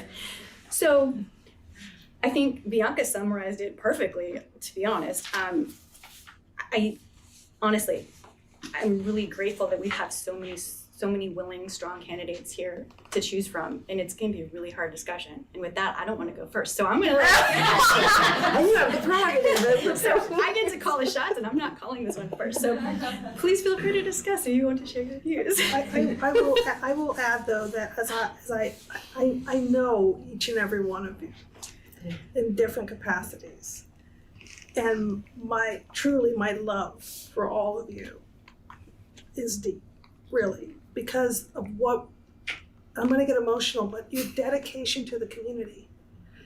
And I really hope that whatever the outcome is tonight, that you continue to show up, whether it's to enhance our buildings, to bring that perspective of how our kids need to create full human beings, how the social emotional learning comes into play, the credible challenge that comes from individuals that come here, keep showing up.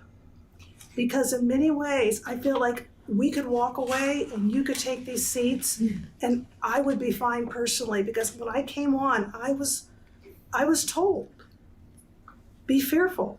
We may not have the people to take over these roles up here.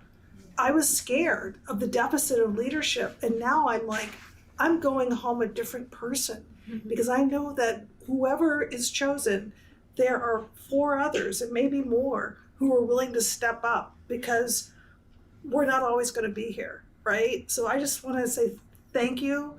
And this is not a wall that you've hit, regardless of the outcome. It's just another step to being back out there and helping us collectively, because we're all volunteers. So I just want to make sure we keep you engaged, whatever the outcome is, because you all are incredibly gifted and important parts of our community. So. Or we just make a 9-person board. We could do that. Gender policy. I mean, like, but seriously, like, how many school board, how many? Yeah, I know. How many school boards have this, like, opportunity to have this many people that are interested in this role, right? In these times. Yeah. And it's incredible, and this is like. It's going to be a super easy decision. I can't wait for Shelley to start the conversation. No, but seriously, like, thank you. I mean, like, this is like stupid that this is going to be so hard, and like, there's not a win. I mean, like, Ross Valley has won because you guys are all so involved. Period.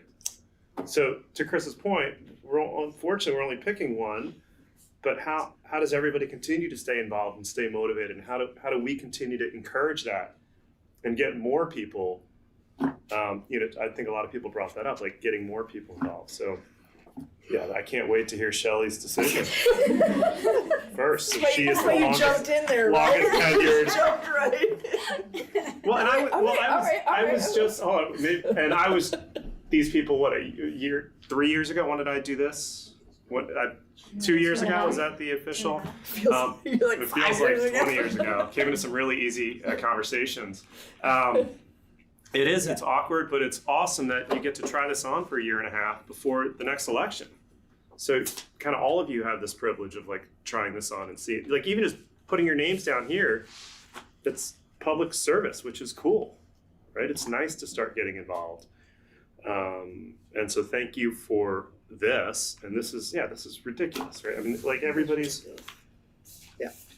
like, Do you want me to start? No, it's okay. I will share it with you in just a No, you go. You go. I'm like, I don't want you to feel. No, I'm not going to jump in, but I do. But I echo all of what everyone's saying, and I'm not going to repeat that. And I do find myself. I am finding myself up here as someone who doesn't have a child in the school right now. My kids are all up and adults and living their lives as young adults.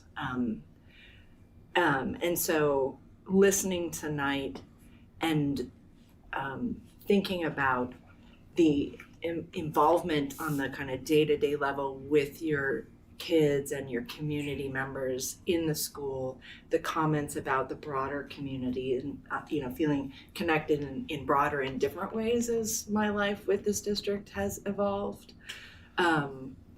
I find myself thinking, trying to be as conscientious and aware of my bias and perspective from kind of what do I want, like what other person do I want to sit wherever we get rearranged to, but to sit up here, and thinking about all the complementing what we have as far as experiences and perspectives, and really trying to think of that complementary as well as unity up here. So I'm not going right into it. I'm just kind of rolling through the different things that I'm thinking of. And again, I mean, ideally, there's just so many different qualities and strengths in each and every one of you that it would be like, okay, you pick a little bit of this and we'll pull these different strengths together, because that's the other thing that I'm finding difficult is that everyone is super qualified, amazingly dedicated, and has different strengths. So I definitely saw there was a lot of different strengths, which I think makes it difficult because it's not like, well, these are 3 people that are all very similar in their experiences and their strengths, and then you can see one that maybe rises to that. It feels like we're a really wide variety of strengths. So that's what I was thinking. Now you can go. Well, I mean, it's always interesting to hear each candidate's answer. I'll start with the first question that was asked about the financial pressures we're facing. And I think that having a couple of individuals who have the experience of being on the Budget Advisory Committee really help elevate, I think, the experience that, bring to the table, which is important because you got a lot of information. You got to see the belly of the beast. One of the things, though, that really stood out for me of the candidate who really, I think, spoke to me in this first question was Rachel Brilliant, because Rachel understood the fiduciary aspect of this role. And it's something that I really lacked when I first came on board. I came in with a different idea of what I thought the district should have done, for example, with the community center. And then when I got behind this table, I realized it's a fiduciary role that I have to take into consideration what the financial aspects of it. And that really stood out for me. And then knowing that there's 2 truths that can be at the same time, that really stuck with me as well, making those difficult decisions. But then we have, Anna say they understood the pain and process of choosing those cuts as well. And so for me, those were the ones that rose to the top, but the fiduciary element really stuck with me when Rachel mentioned that. And and then we can pass around. So interesting, because those were the 3 I picked for that question as well. Yeah. For the exact reason that there is the experience with the Budget Advisory Committee and Right. the deep understanding, and they brought it up very succinctly. Particularly Anna, I liked how she mentioned what would she do differently, and she basically said she would do the same thing because the process we ended up with is very consistent and led to transparency. Right. So for that reason, she was the one who popped for that question for me. But the 3 of them for that question were definitely the strongest answer. I felt. Yeah. I felt they addressed the question most directly and in a way that kind of aligned with how we've done things and how our vision, I guess. Right. But Right. that's funny. Those are the 3. And I was feeling also, I felt like there was kind of the on the ground experience with the Budget Advisory Committee, for those that were on the Budget Advisory Committee. And then Rachel had the high altitude kind of policy level understanding of the role of the board. So that's like an understanding from being involved in a lot of different boards and from the work side of it. And then there's the been in that decision making and understanding budgets and boards from the being on those advisory committees and involved in that. And I think we also, there's I think there's this balance of being connected and communicating with the community, but then also there's somewhat of a distance on this side. I know it's something that you just kind of wrestle with because it's very different being really involved in school stuff and then being on a board member where you almost have to, it almost feels artificially remove yourself from that closeness. And sometimes that feels really difficult. Like you enjoy that closeness and you enjoy being engaged in those kind of on the ground committees. And then when you're on this side of the dais, you want to be available and out there and connected, but there is also a little bit of finding that relationship and that boundary as well in that decision making. That's a really good point, yeah. I know we talked about that, like when you sitting back here is a very different experience. And sometimes you can't volunteer or be in the community the way that you were before or the way that you might want to be, just to be. But it's maybe a different way, right? You can still volunteer and you're still on campuses and in different sites. It's just in a different way. You just have to be self-aware. Absolutely. Yeah. And that's the approachability that so many people talked about. Hey, while you're here, I got a question for you, right? And so you need to have that ability to connect with people that you may not know, that they may ask you some really hard questions, like on the spot. So there's still that opportunity to continue. And what it's interesting too, as a parent and a trustee in the district, it's a challenge. It didn't always happen with everybody, but I did notice that there was like, oh, you're a trustee. And so then people saw me as a trustee before they saw me as a parent or before they saw me as somebody they knew before just in the community. And so there was always kind of like an extra layer of like officialness, which was kind of hard to adjust to at first. It's like, oh, they're thinking of me as a trustee. I'm like, no. Like, it is hard. But there's always that veil there that's kind of like separating. So it's hard, especially if you've got kids in the district and you want to volunteer and then people feel uncomfortable having you there, but they're not going to tell you they feel uncomfortable because you're a trustee. And it's like, well, I don't want to make you feel uncomfortable. Are you uncomfortable? Are you going to tell me if you're uncomfortable? It's such a hard thing. And sometimes I've had a situation where my kid was picked on. I wanted to march down to the school and take that kid as a parent and just tell you something. And then my wife had to say, you're a trustee. Don't do that. And I was like, oh yeah, I can't do that. So, you do lose that ability. But just going back, I think, some of the answers, and then selfishly thinking about what skills would enhance us here behind the table. What are the challenges that we've been facing? And which candidate can really stand out and help us navigate some of the things that we're looking at from a fiscal perspective, from lawsuits, from decisions we have to make about the budget, how understanding what it means to go in and out of the type of funding that we have. I didn't think about the legal thing did stand out to me. Yeah.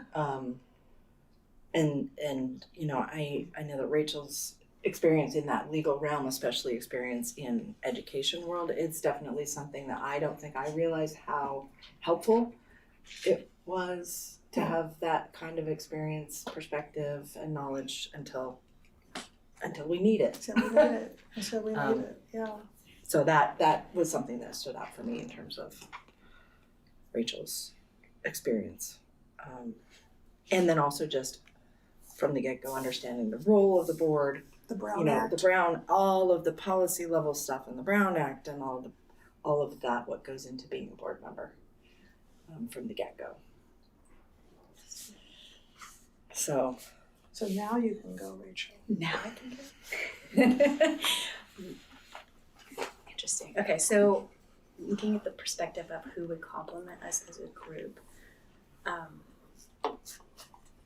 think we're really, really lucky in the fact that we have a really respectful relationship here on the board.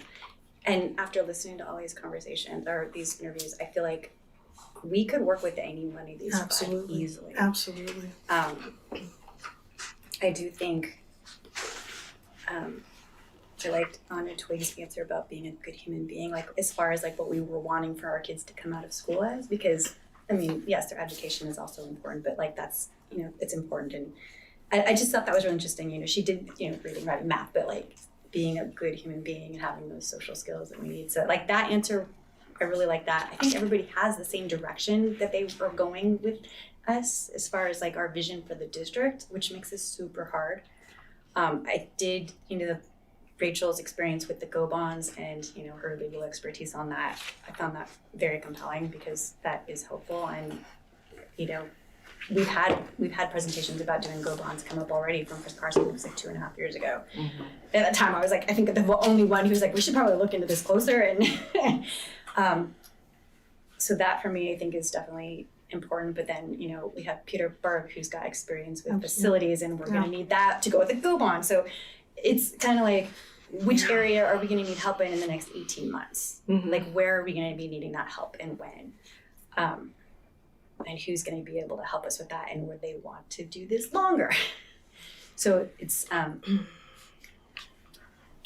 not really sure here, like what. I mean, we're looking for 18 months. We're just gonna talk around. So, I mean, Kevin made a great point too. Like, different representation. Like, everybody's great. Yeah. This is. It does make me a little uncomfortable having 3 trustees with parents at one school. That does make me a little uncomfortable. So that is something to consider.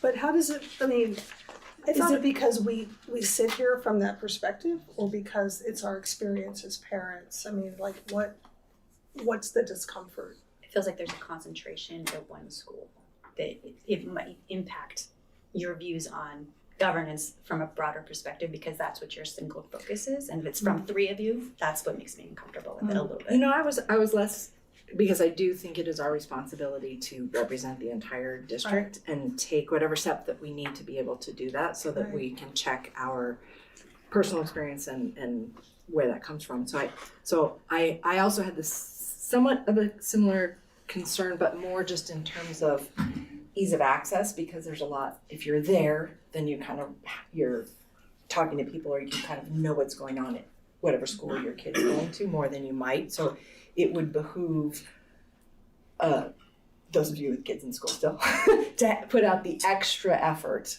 to make sure that you are getting exposure to and access and availability at the other schools, not just the default of your own school. So I think that would be an even more important thing to do if there was a concentration. Yeah, which is true. I mean, I had kids, certain schools, and I was at the other schools as well. So I mean, it's easy to do and overcome, but I just think from like a voting perspective, like, we're making this decision for the community. I want them to understand that, like, we've considered this factor. Yeah. And I feel like if we don't say it out loud and like look at that, it looks like, well, hey, we're like really, really RVSD, but we're folk side. Yeah. And I don't want that to be, because that's not how this rule is. Like, we're here for all of the kids in all of our schools. So,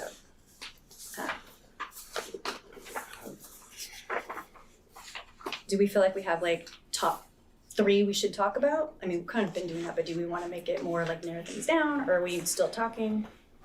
We can narrow it down. Yeah, we can narrow it down.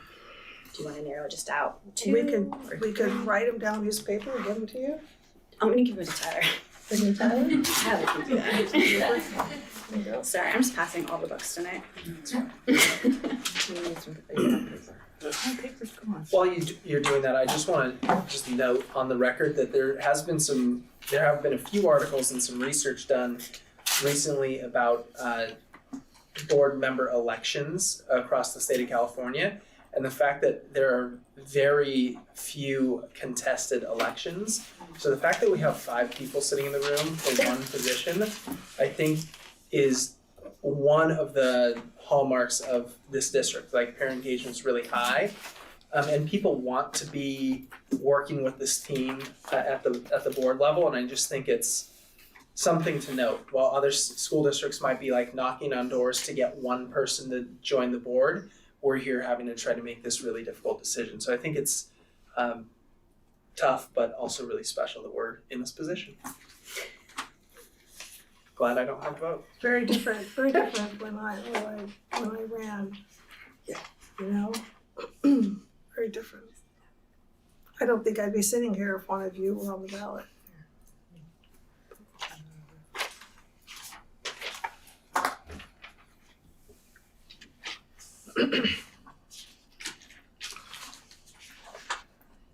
Or maybe I would.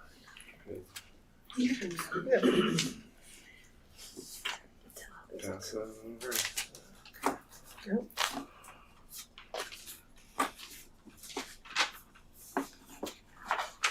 Did we narrow to 2 or 3? I put 3. I put 3. Oh, I put 2. Daniel. Do you want a third vote? If not, you. No, that. Okay.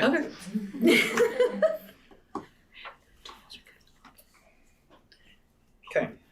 We have 4 votes for Rachel Brilliant, 4 votes for Anna Marsh, and 3 votes for Anya Twig. So that's kind of where we've narrowed things. Okay. Yay!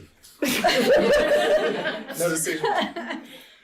Can we take I'd like just a moment to kind of look. I appreciate when you kind of went back over it and there was a couple of things that I was pulling out that were helping me, so I'd like just a quick second to just kind of jot down the strengths and where like, okay, there was our similarity or. And I wanted to fit Peter and PJ, like different viewpoints matter so much. Like this sucks. Like it sucks and it's great. Yeah.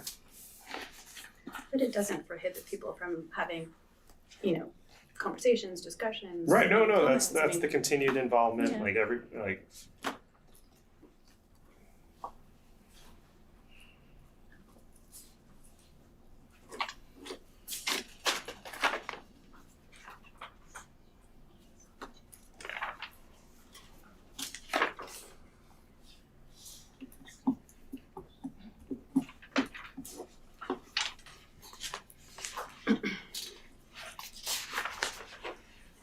Okay.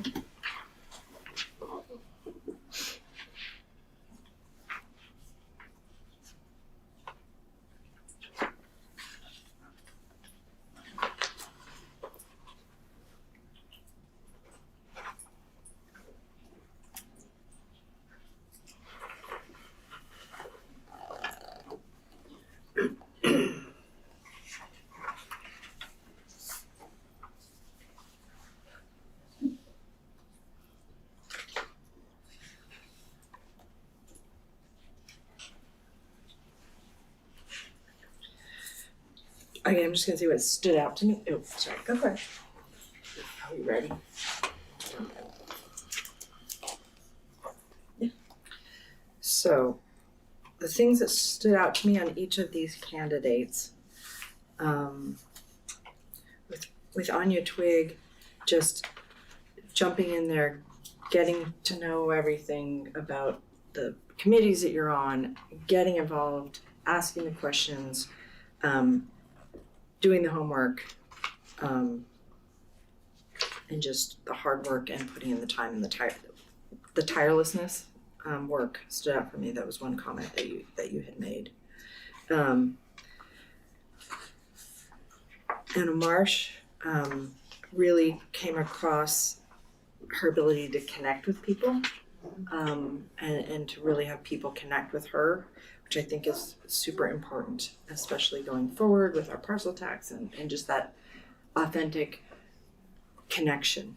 And with Rachel,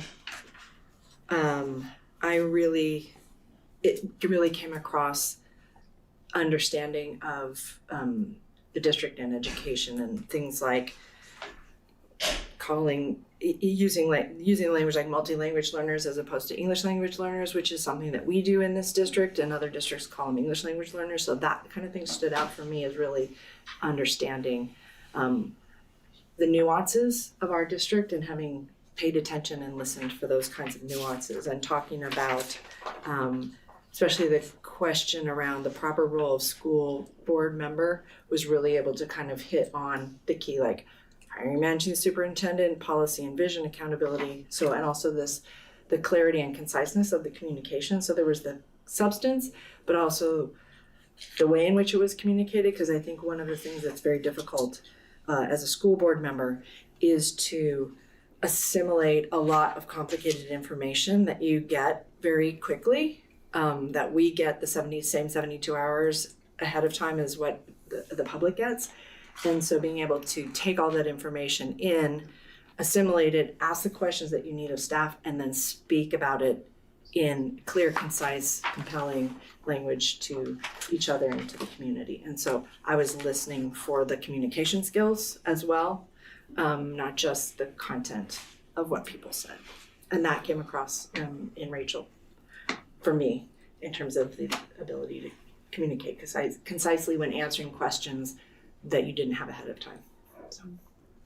I will also add that I was really interested to hear who talked about what traditionally underrepresented voices, who they were. Mm-hmm.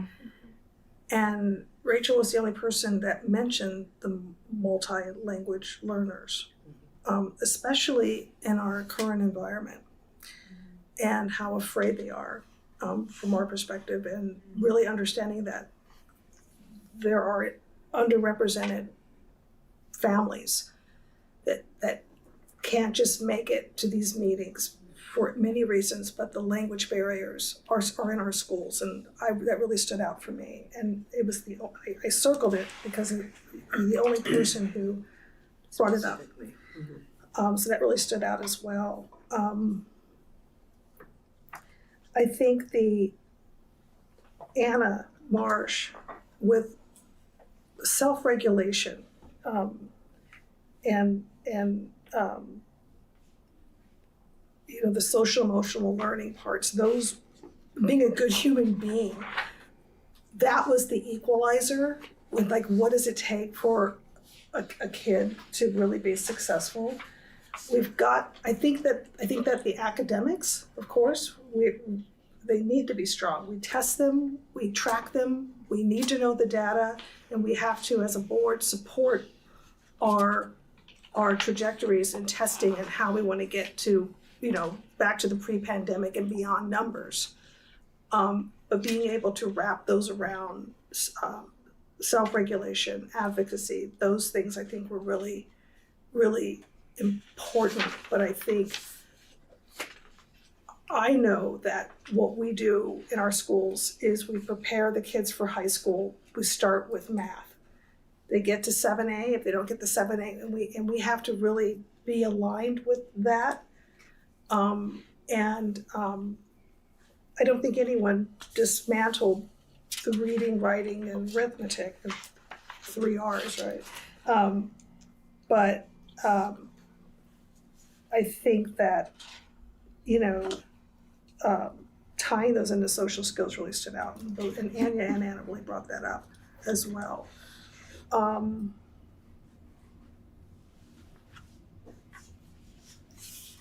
I do want to say that, listening is important, but how we listen and calling us out on the fact that, it's important that we've done surveys really stood out for me as well. And seeing that, taking that survey information, this is Rachel, and putting it back out there as to, we heard you, this is the data we collected, and now we're making decisions with other committees to get to that point. I think just a general understanding on how we're doing things back here really stood out for me with Ms. Brilliant.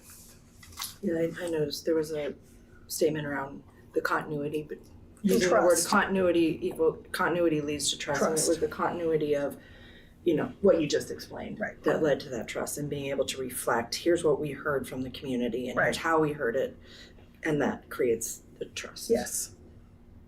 Yeah. That's what I... Any characteristics that popped out on any of these questions for you?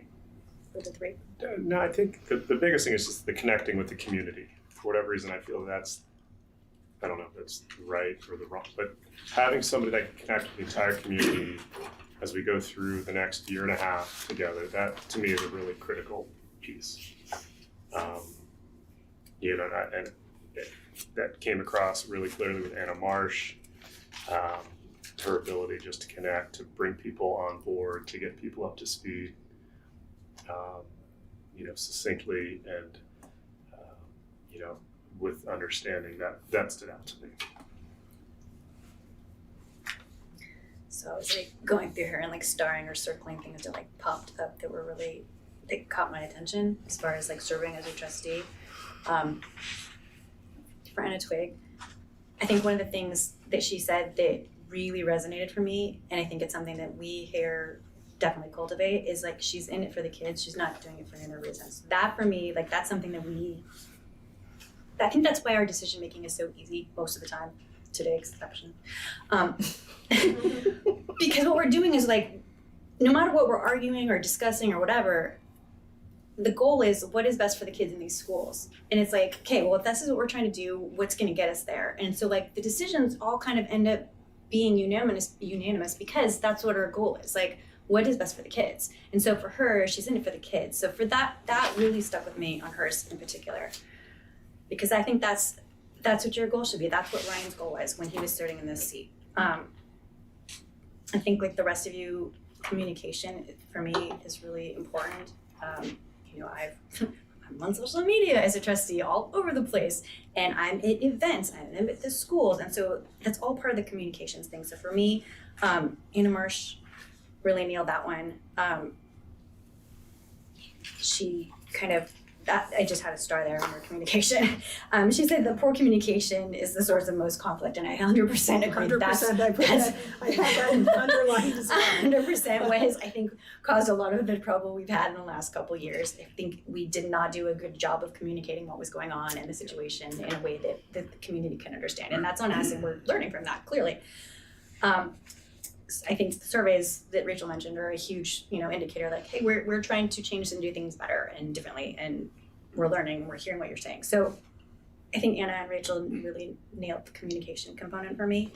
As far as Rachel, in particular, when she answered the question about what the proper role of a school board member is when it comes to guiding the district, I listened to her and I thought, this is awesome. As a trustee, I would not have to train her as the board president at all, because she's kind of rolling right into it. And I think she even mentioned like she's ready to go right from the get-go.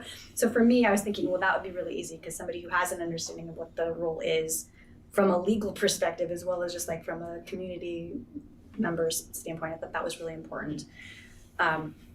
Especially when she emphasized being educated and doing her homework and talking and asking questions of staff, which, that I go to the staff all the time when I have questions. It's like, why don't you discuss this more in public? Well, I ask the questions and I know the answers. It doesn't require a discussion because I know the answer. So it's like, I'm making decisions based on research and fact and, education. And so I thought that was really, those were the three pieces that were super strong to me on all those. But I think if I had to pull out of one of the three, I'd probably pull like Anna Marsh and Rachel go in as my next top, if we had to like narrow it down again, just because I thought they had answers that were very closely aligned with how we've kind of been leading as a board.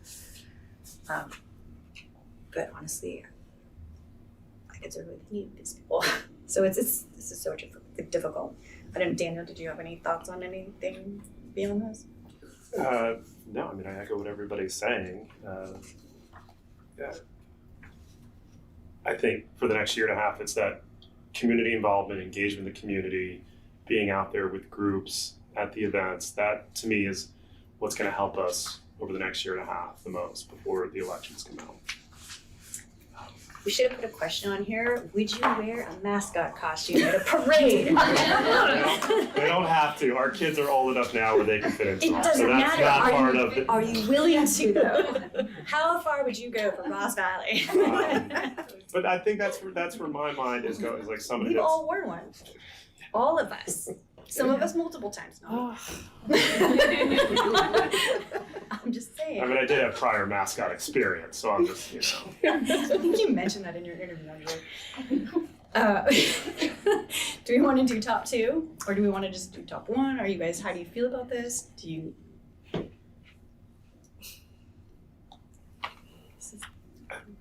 Yeah, I would.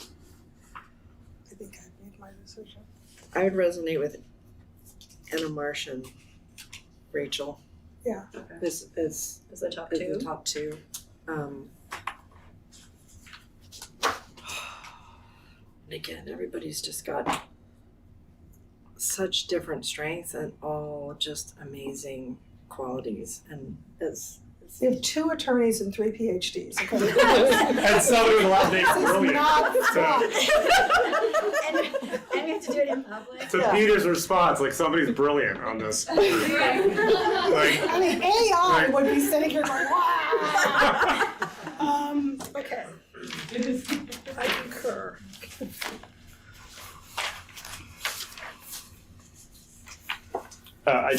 To Rachel, you made a point earlier that there would be a heavy Brookside presence. That's unfortunate. And to Kevin's point, to have other groups represented at the elementary school level, that does weigh on me a little bit. So that sucks. But that's just, because again, it's the community, right? It's all 5 schools. I guess, I don't know, I just kind of lose that when I'm here. I Totally really, agree. I Yep. am probably at the other schools more when I'm just going around and being a public entity. People say, why don't we see you on campus anymore? It's like, because I'm on everybody else's campus. That's why, you know. I can tell you what's chipping on the walls at Wade Thomas. I can tell you, you know, what the broken window looks like at Hidden Valley. I was in the parking lot every day this week at Manor and got out of my car and walked around for a half an hour. Waiting for my kid, you know, to get back from fish camp, because I'm looking at the school and looking at facilities and looking at things like that. And during the school year, it's the same thing. So I get that. I think we have the ability to have site councils and roundtables that trickle up the experience of those schools that we don't even touch as board members. Yes, So correct. I think, Very correct. I think like it's a valid argument, but I think in practice, it's not as heavy as it seems. But that's me. I mean, and I feel like I don't know the teachers as well at the other schools. And that's true if I was a parent at Wade Thomas, I would know the teachers as well at the other schools there. So I'm not discounting that. Mm-hmm. But I think from a teacher's perspective or the community's perspective, it'd be nice to have representation from other schools. Well, I mean, my last child just matriculated out of RVSD. I don't have kids at any school at this point. So, I mean, neither does Shelley. It means that we float around to all the schools. Float around. Yeah. I'm White Hill. Yeah. But it A little is bit of Brookside. it is something that's in my awareness of the fact that 3 at one school is a heavy load. Granted, it's the 2 positions that are up for re-election in a year and a half, so Right. that kind of tempers it a bit. Right. That, you know, it's a temporary thing. It's not 4 years like we were all elected for just recently. So it does balance that out a bit. You know, it's interesting too. I don't think, like, if I'm thinking of like elections and when you kind of go out with messaging of elections, I don't ever see people like, well, elect me, I'm from Brookside or wherever else, and it'll when it's that. I think we've talked about it a lot when we're doing the nominating, but I don't see it as much when people are doing the advocacy for themselves when they're campaigning, or don't hear people talking about like, oh, I'm gonna vote for this person because they're from that school. Yeah. Just as if you weight all the various considerations, it is a consideration, but I don't think for me it's a huge weighted as weighted. I don't know, Tyler, what's your favorite school in the district?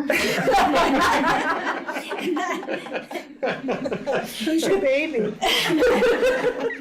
No comment. But it's funny though, I have had administration at one particular school say, hey, we don't have a trustee at our school, like we don't have one here, like an in-house one. Like, and I know that like Hidden Valley, I'm so familiar with them after being there for like 9 years, that like I know all their teachers and staff. So it's, you know, I think maybe not necessarily community perception or parent perception, but it could be from the administration and staff, because it's like, hey, they don't have a representation. Maybe the things that are happening at one school will be more heavily like weighted as far as like feedback, because they have 3 channels they could be giving information to. Mm-hmm. So for that, I mean, not that I know that we as a board would not take that into consideration. I know for a fact, like that's not who we are as a board. But there is that perception. And I know we're trying to work on communication and be transparent, and it's hard for us to not address that issue publicly and not have people questioning transparency if we're not like, well, they didn't even bother considering that. It's like, we are considering that. Yeah. You know, every year it's going to change, right? I think I will only have 1 kid in the RVSD school system, and I plan to run again, you know, for that, because I have 1 kid left. I just see all 5 schools, more than I've ever seen. It's being behind here.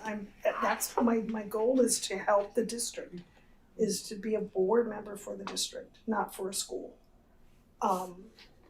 And I feel like I'm so connected with parents from other schools anyway, as a board member, that I have some perspective, you know, again from the roundtable and site council and parent clubs. but that's my job. Okay, on to other On to other qualities things. and qualifications. Other Excuse me. qualities. The thing I'm weighing with Anna Marsh and with Rachel is, selfishly, I think Rachel wouldn't have the altitude sickness shock of like being in a role of a board member and going from day one.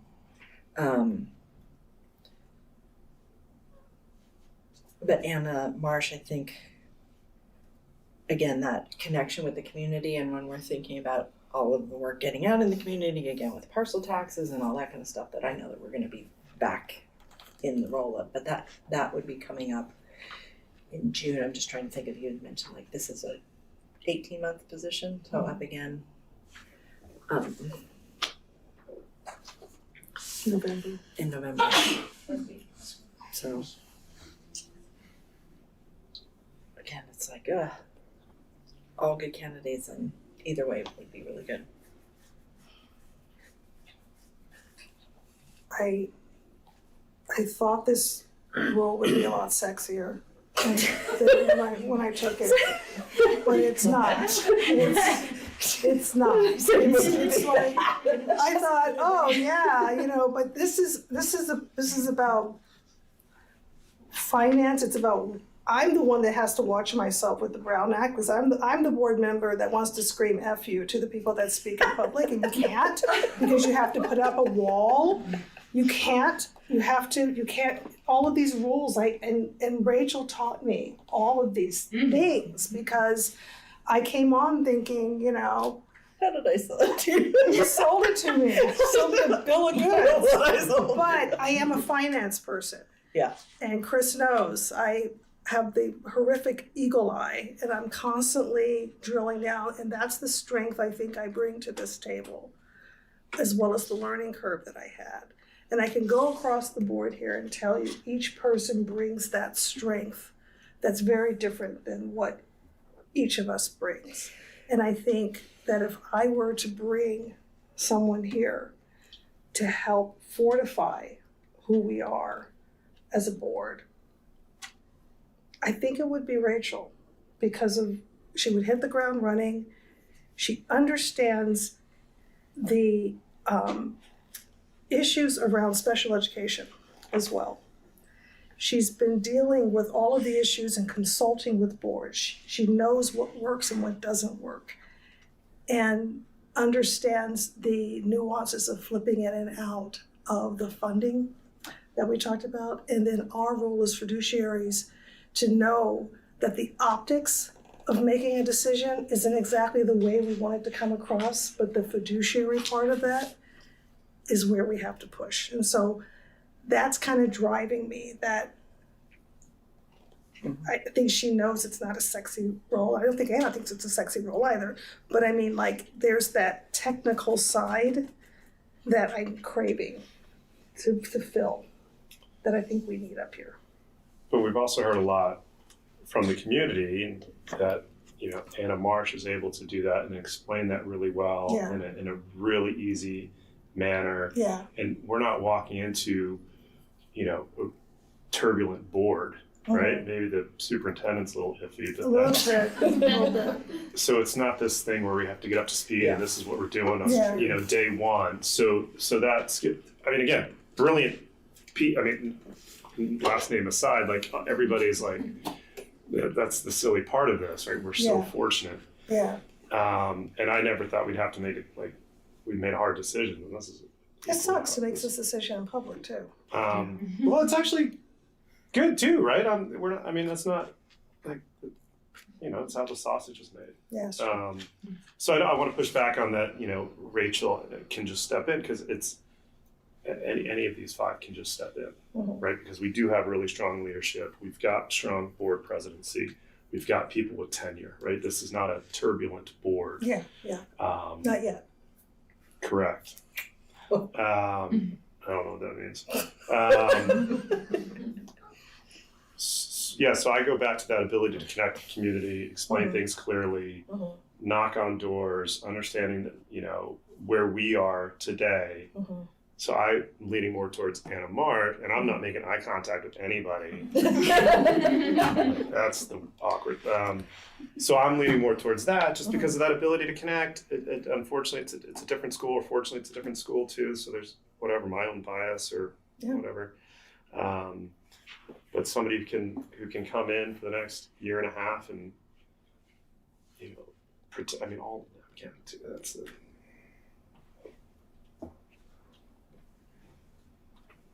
You both make great.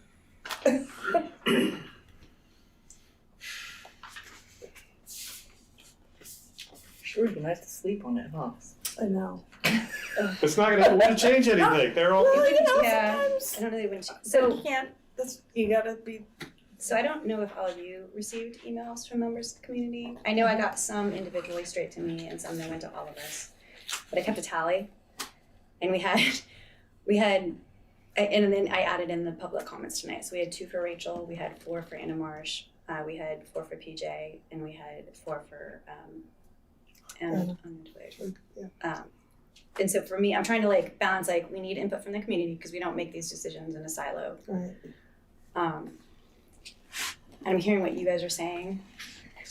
But there's also like, we ask these questions for a reason. Yeah. How are the questions answered is where I'm going to, because I think every single person who interviewed tonight can easily step up here and do this job. How effectively did they answer the questions that we spent a lot of time putting together and profoundly impacted a reason for me to make a decision? That's how I'm approaching it.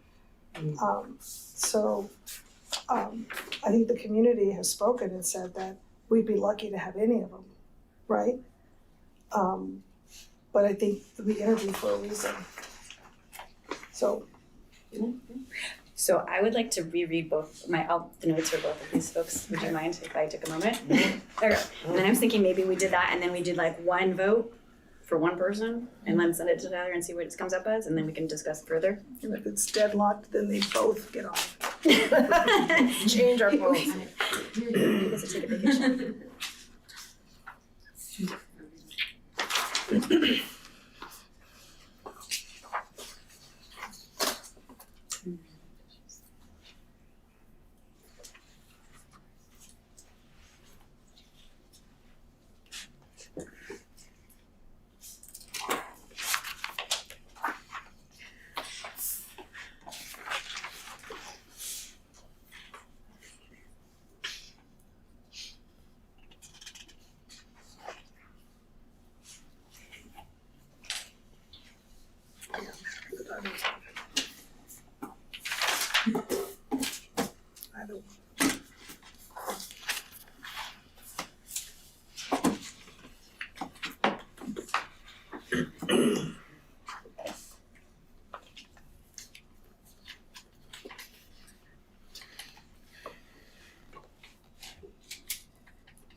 Okay.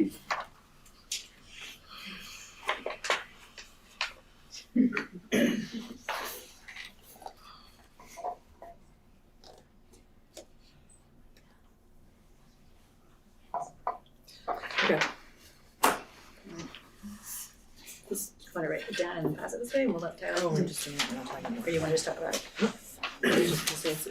This was a good example of listening to both of you. You wanted to stop and read again. That was really helpful for me. And your comment about paying attention to the way people answered to the questions that we asked was really helpful. So thank you for that. Stop and think moment. So we put our vote, one name. name? Yeah. and then fold it over and pass it down.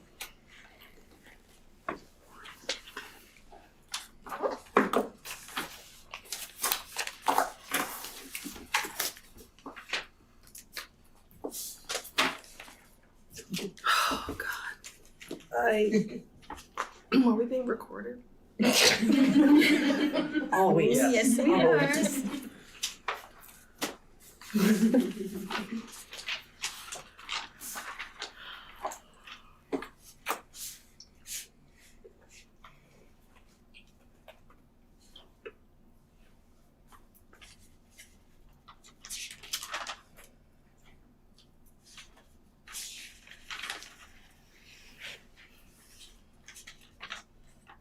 You guys are good. 2-2. Keep talking.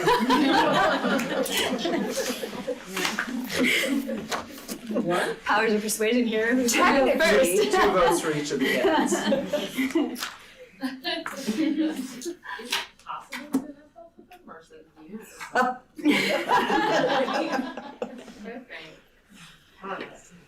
Tiebreaker question? that is willing to wear the costume now. It is different than like a regular where, oh, I wanted to know more from this person about this, and then you could go back out and ask them again, and oh, you know, that like that kind of thing.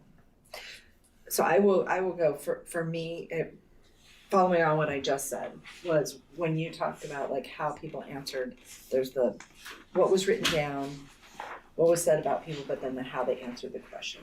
So that I went back.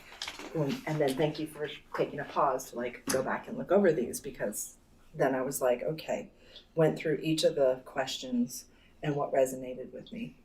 And so that's where, for me, when I went through all of those, I could pick out, with Rachel's answers, I could pick out specific things, because I'm taking copious notes, so you have to write a lot to take notes. And I was able to pick out things that really resonated with me. On some key issues. Framing the first one as the two things can be true at the same time, and being able to hold that tension, that creative tension of two things that often in opposition at the same time. And then, you know, what we often, with really difficult and contentious issues, you're holding both of those things, but you have to, like now, but you have to decide one thing. And I know that we've had conversations, like, you know that when you make a decision, you're not negating the other thing.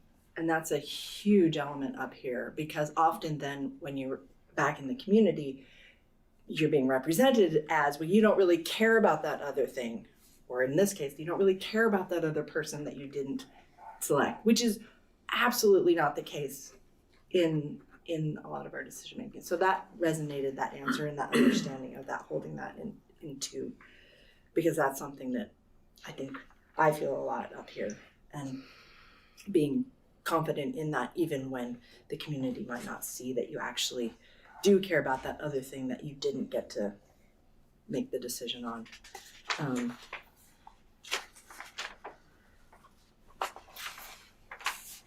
So that was a big thing.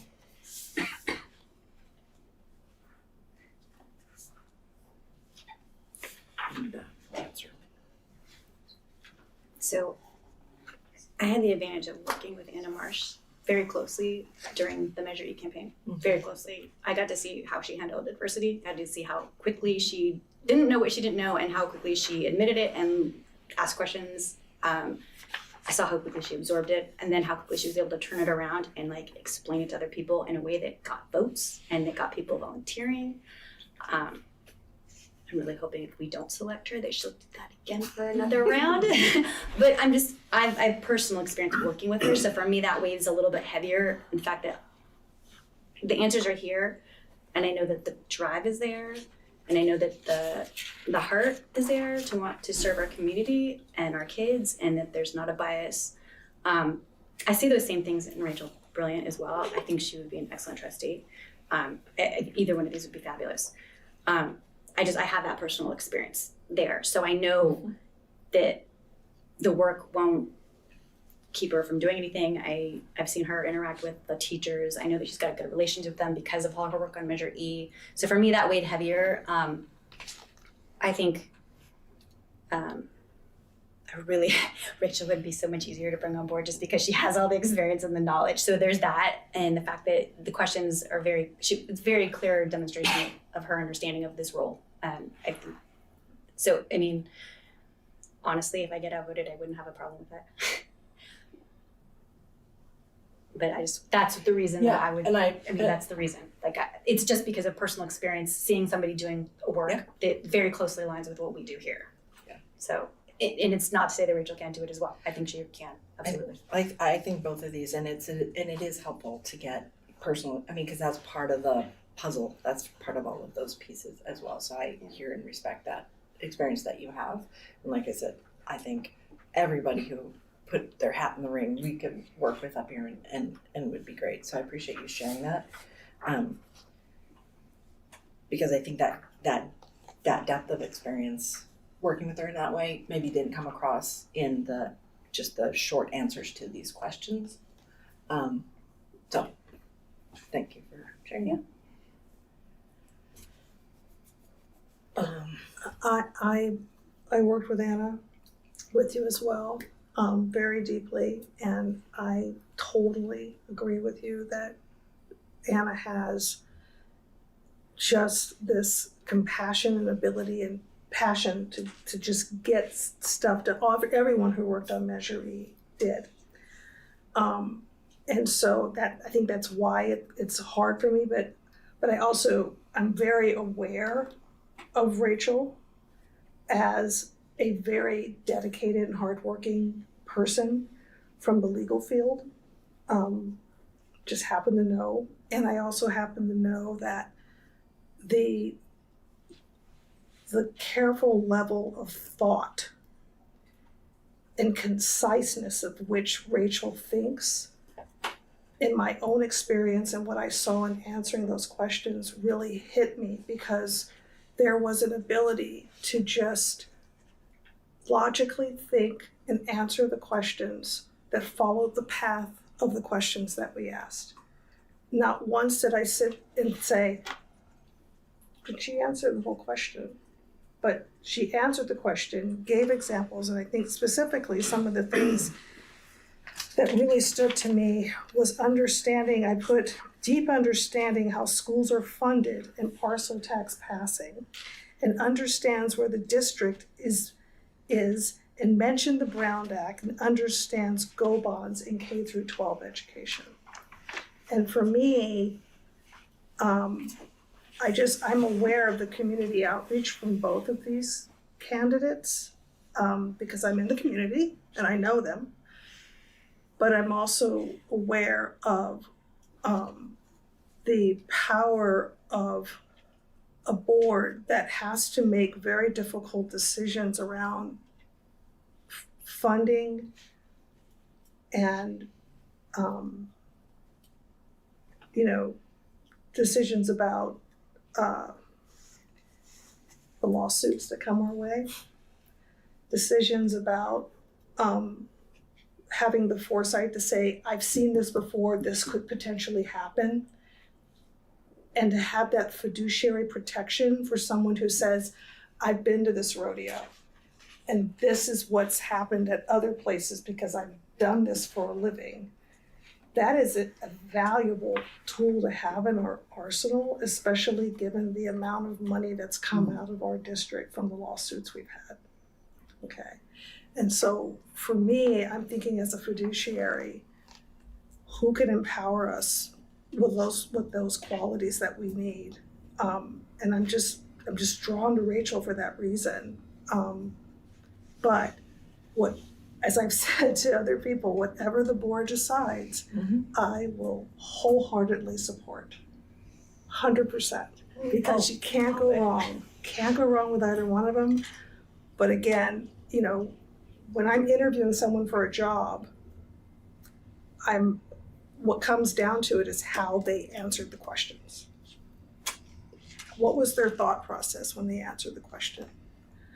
What information were they able to give me without any preparation that allowed me to reach a conclusion about how they would think behind this table? That's what I got. yes, and I mean, we're just gonna, this is gonna be, We're ahead of schedule, so it's fine. oh, We have great, great, let's just drag this on. Yeah, I mean, everything you say is correct, Chris, right? And it's okay to disagree. And yeah, well, it's not even disagreeing, yes, and that's the It's a silly thing about. win-win. It's a win-win. It's a total win-win. The answers were pretty much, the notes that I took were very similar, just spoken in a different way. You know, Anna started out with number 3, meaningful community engagement was being approachable. And Rachel pretty much said the same thing, meet people where they are, right? How do you foster a culture of trust? Anna talked about communication, normalizing communication, listening, finding common ground. Rachel talked about, you know, help the community understand our decisions, right? So be informed and transparent and accountability. That continuity builds trust, right? So, But also having fireside, we can't have fireside chats because more than 3 board members can't be somewhere because it's a violation Right. of the Brown Act. but you could have 2. You could have 2. Yeah. Okay. Right? Or even just whatever, one and Tyler, one and everybody wants to hear from Teresa more, right? We should get Teresa out there. I agree. And then, you know, Rachel is obviously like I mean, right, like overqualified, right? Like this is what she does.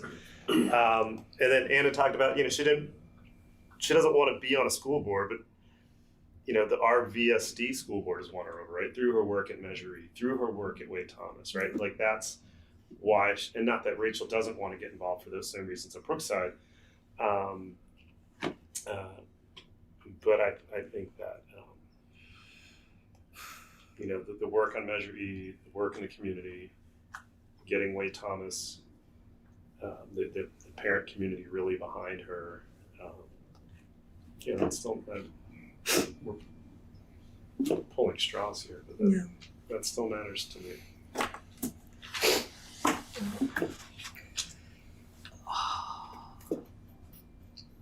Is there an opportunity to who can break the tie? Can you be JD Vance or somebody? I can't. Santa Fe had this issue and they had to like do another round and then one of the candidates stepped down in the end. But You mean they went back out for more questions at the next meeting or something like they that? had another Sorry. They had another meeting where they debated it. I think, right? Mm-hmm. Yeah. Yes. But we have till the 29th of this month, so we'd have to do a special meeting relatively quickly. We don't want to create more work for Anybody. anybody.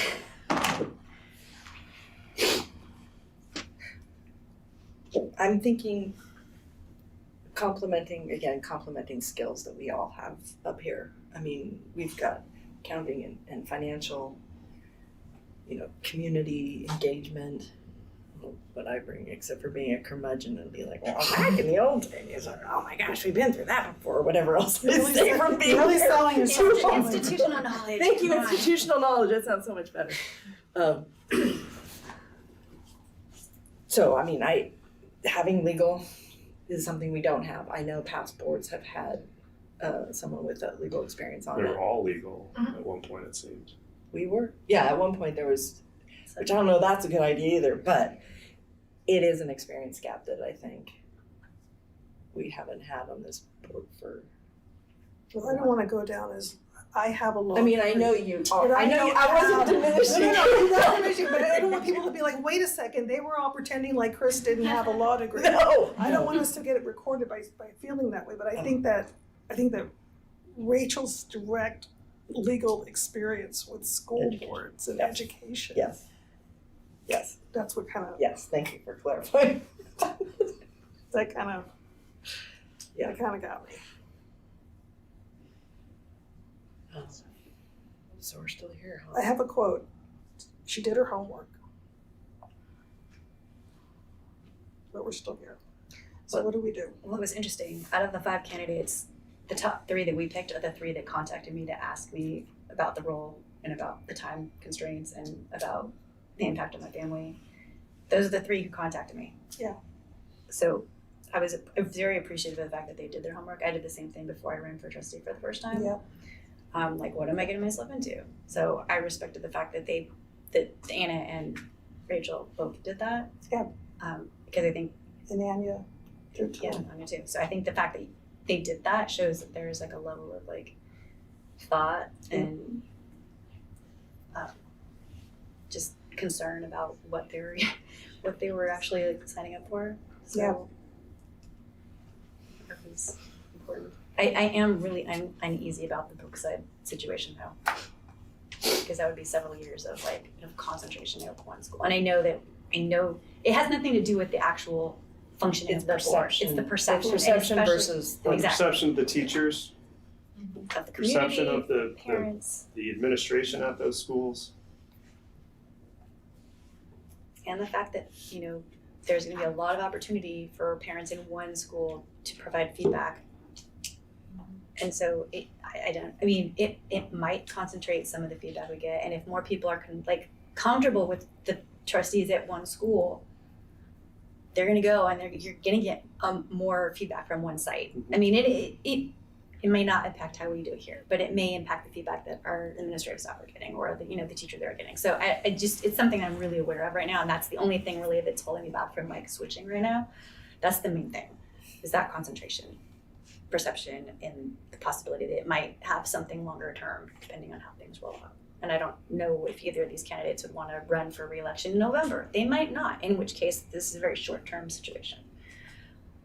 But if they do, incumbents do have an advantage, as our sitting here shows. But what you're saying is, let's just say, for example, that we only had 2 or 3 candidates and they all came from one school. Let's just say it's Brookside.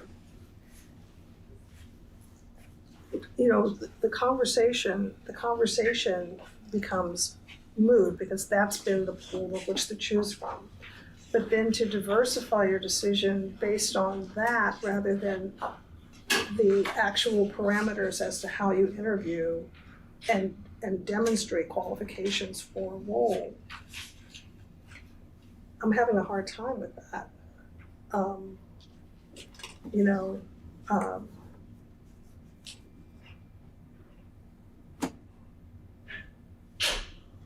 just having a hard time with that. But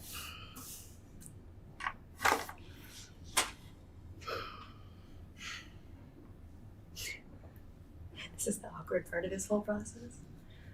Yeah. What are we gonna say? I have no idea. You want to arm wrestle or something? I mean, at this point, someone could make a motion, and you all could, vote on it. Mm-hmm. But there's still a risk that it's a 2-2 vote, and if it was a 2-2 vote, I believe that we would have to come back for a second time. So I don't know that we've. Technically, no, I think a 2-2 vote goes, there's a 2-2 vote either I think it goes that no, isn't it? Yeah. Because you don't make, you can't pass it, so there's nothing that's resolved, so then basically it doesn't happen. Right. okay. But we have to pick. Throw the paper up in the air and see, flip a coin. I mean, I don't know that that's the best way to make a decision. Because it absolves you of accountability, so I won't say that. I mean, we were elected to make decisions. Right, I know. So. I'm just saying It's not a thought. Both are. Both are exceptional. All 5 are exceptional. Yeah. And we have to pick one. So what happens if we? You have to do a special election. I mean, that's. Or we have to come back in the special meeting. Yeah. Or sorry, yes, not special. We got to come up with an agreement. We're not putting more people to more work. Yeah. We can't.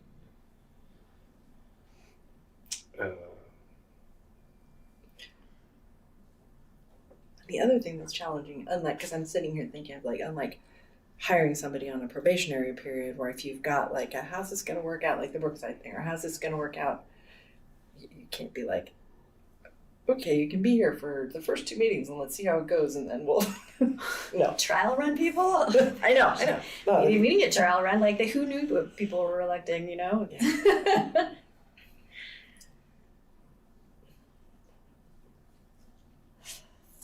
Somebody say something not smart brilliantly enough. decisive to clarify.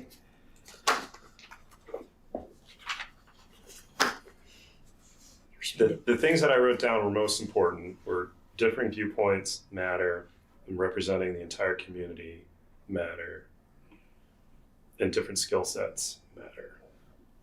That you wrote down for yourself. That you're those are the things about? I wanted to focus on. Like different skill sets among the 4 of us existing, right? Representing entire community, and then different viewpoints.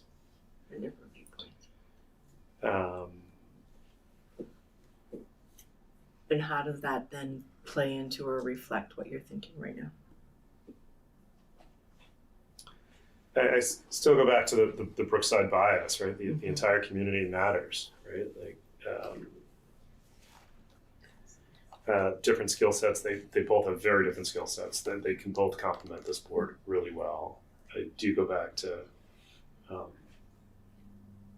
just Anna's experience the past year with Measure E, Budget Advisory Committee, being here on those Fridays, getting that work done, and having that experience. And not that Rachel doesn't have the experience, because that's what she does for a living. And then there's also the clinical aspect of being an occupational therapist. That's different, right? We have access to lawyers. We have sort of a lawyer that you said earlier, Chris. But having that OT experience and how students and people interact, there's a lot to occupational therapy that we don't. It's a good skill set to have. I see that at Dominican in my role there. So that's really good perspectives. Okay. But So you're being driven by mainly the school bias. mainly school bias. Teachers say, hey, I see Chris and Daniel all the time. They don't see me, but okay. Well, Unless. right? Or our kids' presence, our spouse's presence on campus, they're not small personalities either. Yeah. Nor are our children, right? And so it's so yeah, that if I was a teacher at another school, I'd be like,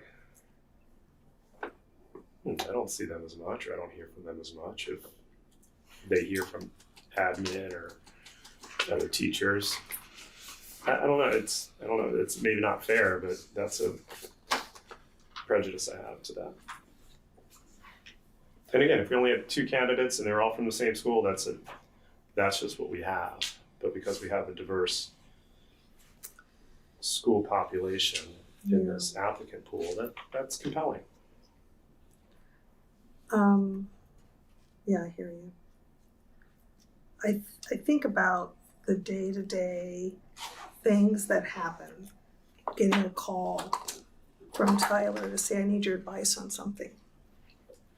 And sometimes that advice he needs may call on some pretty technical experience. And to be able to offer our superintendent, who is facing, we're facing more than just a budget wall. We're facing a country that wants to see us fail, okay? I think we need to provide our superintendent in this district with as much of an arsenal of technical experience that we can bring to the table to fight what's coming down the pipeline. 817 million in California. alone cuts. The kids that are going to suffer the most are those who need IEPs, the ones who are multi-language learners. What are the technical abilities we can pull out of our hats that we may not be able to know about, that someone like Rachel will? I'm thinking about our future. I'm thinking about the sustainability of being a stronger board in the face of combating a country that doesn't want us to continue to do the things that we want to do.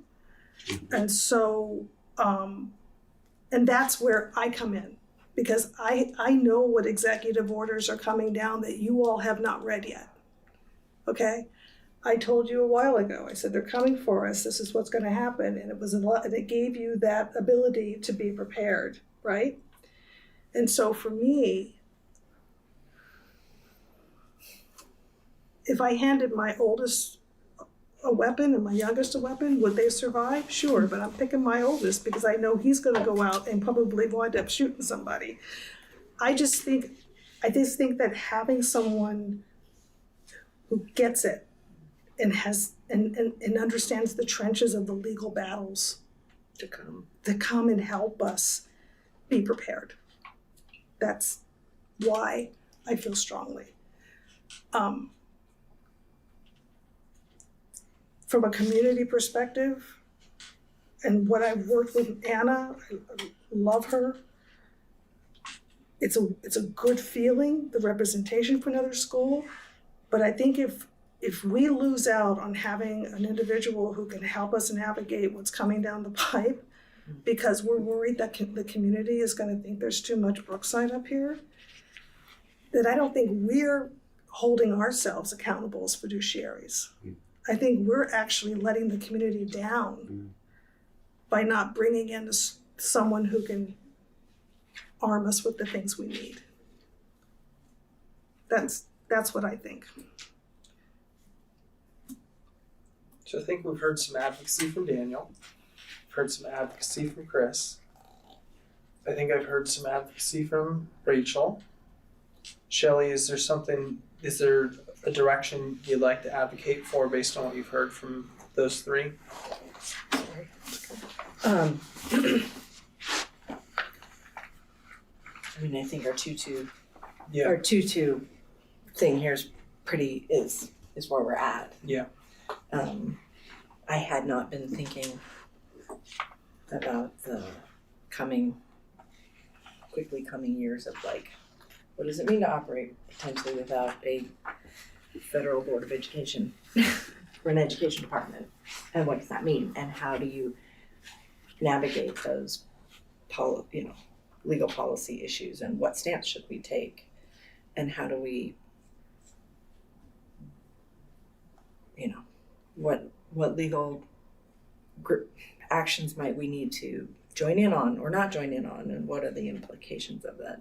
And the federal funds that are going to be cut are going to be in special education and in support services for low-income families and students, because that's what the federal funding is funding. So that definitely resonates for me. I hear what you guys are saying about the Brookside issue. I do think it's both. I hear that I agree that I think it's a perception issue, because I feel like we've all, and I trust, everyone here that applied to also be able to know that they are representing the entire district, not just their school. But I also know that there's that access because you're just there, and the perception issue, and the perception of our decision issues too. So, but. And might I add, you were elected without any kids in the district. Mm-hmm. You were reelected by the community without any kids in the district. Mm-hmm. Because of what you bring to the table.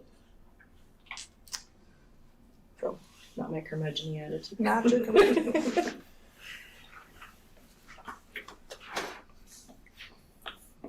Yeah, I think the Brookside thing is overcomable with intention. terms of really making an effort to be present and seen on the campuses so that teachers and administrators on campuses, including myself, so I'm talking in the mirror of saying, if we made a decision that felt weighted toward Brookside, then I would feel responsible to countervail that, maybe more than I even do now, to make sure that there's access and access to board members. And so I'm thinking about what could I do to ameliorate that perception and reality in terms of availability. That feels like there's a mitigation measure that we could put in place to address that. That would be my advocacy approach on addressing that concern. And I could make a pledge and a promise to whatever specifically about that, but right, yeah, no, that's you can hold me to it. Yeah. Go out in there and be a banner and invalid choice, whatever. So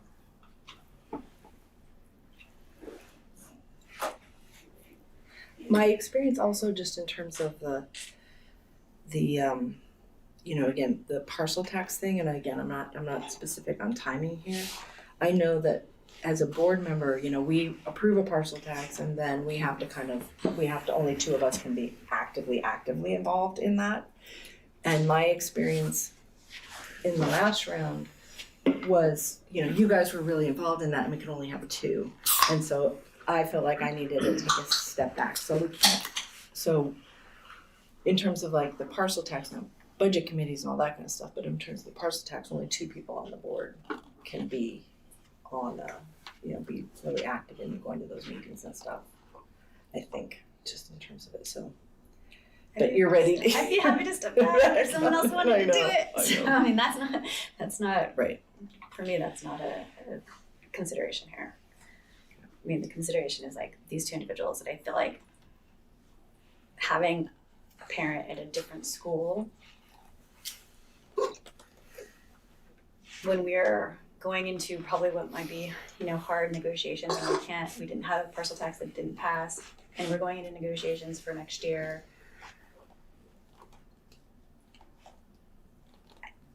And just knowing that, I'm at the campuses enough that I have teachers that know me at all the campuses now, despite me never having kids at Manor and never having kids at Wade Thomas. Like, those teachers do know who I am.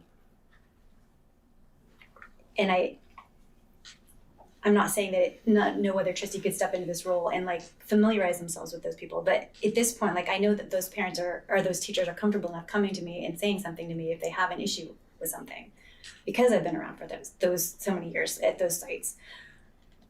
And having a parent at another school already embedded is just an advantage, because they have one fewer school that they're going to need to reach out to as closely as, whereas, we already have two trustees at Brookside where they've already got a lot of input and availability and comfort. So having somebody at a different school site, there's the perception, but also there is some reality to it, I'm sure. I definitely hear that. It just feels to me like it's a mitigatable issue. It's an issue that we can put structures and systems and things in place to countervail that part where I don't think we can. The issues with the legal experience and what we're going to be, that hit me in terms of being able to have that resource for our staff, with the technical expertise and the legal expertise. I think there's been times when there's been a Whitehill heaviness up here, in the history of the board, because the kids eventually all get to Whitehill. Your trustees are on forever and ever. They all If end you're up as on for Whitehill. 2 terms, Yeah. your kids age up to be at Whitehill. So, I'm the only one right now. I guess you will be next year. I don't know. But we're making a choice right now. It's not like it's just the natural matriculation. We are making a decision on this. That's what I'm saying. It's hot in here.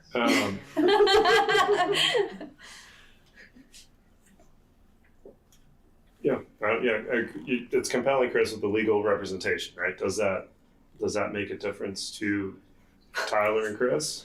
It's not even the legal representation, it's understanding, being a counsel to boards, school boards, seeing different scenarios from a legal perspective as well as a consultant perspective about how boards, what they're facing, how they're fixing those things, how they're losing in those battles.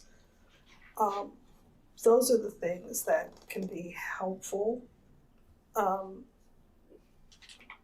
Making decisions and saying, and having someone at the table saying, you know, I know of a board that did this and it didn't turn out so well. And to be like, oh, that's good to know. Those things is what I'm thinking of. And that's just from my tenure on up here voting and watching what comes through. You're saying our legal counsel doesn't have that ability now? They're not here all the time.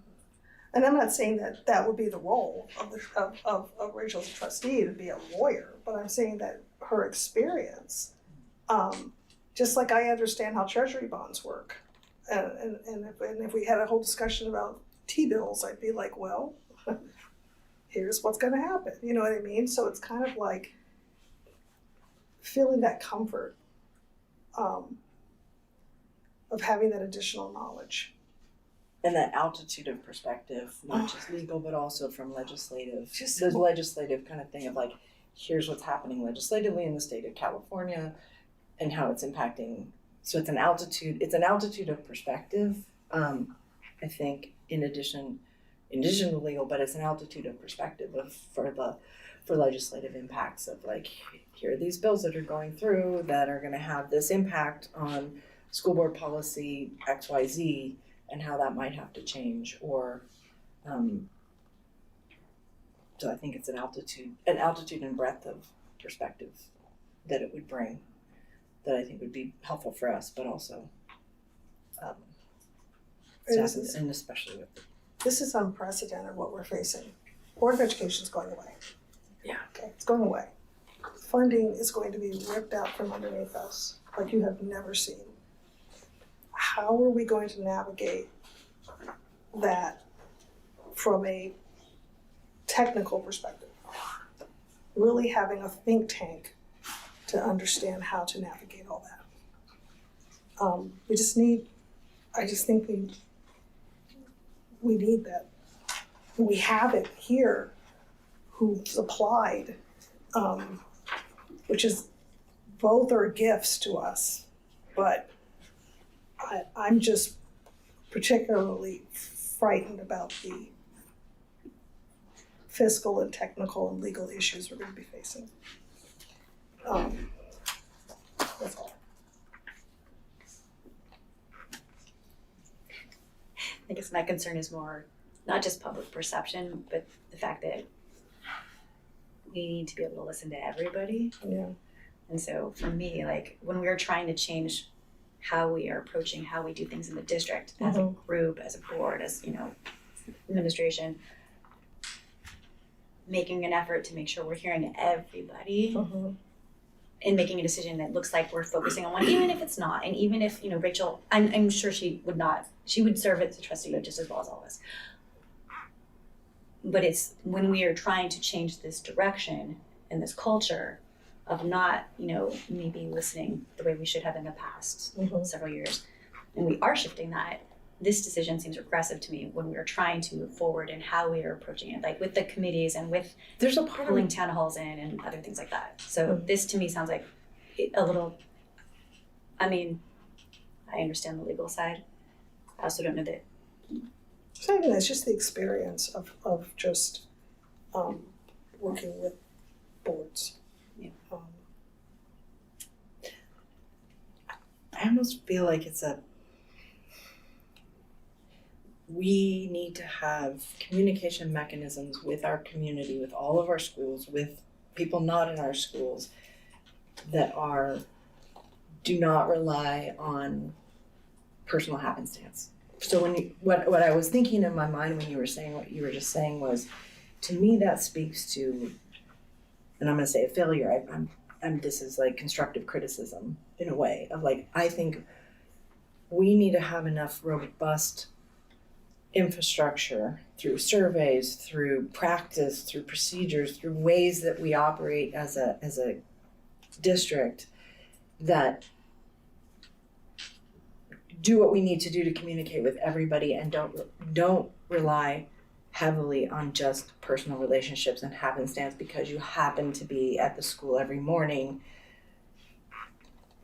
I mean, that is the reality. That is, and you kind of have to actually be thoughtful about that to countervail it and to make sure that you've got other ways of connecting in place that are ensuring that you're hearing everyone. And I think we can get better at that. And I think that we haven't. I think we've been making lots of improvements. And I don't mean impersonal ways of connecting. I mean, surveys definitely are not as personal as fireside chats and being present and out in community and building personal relationships.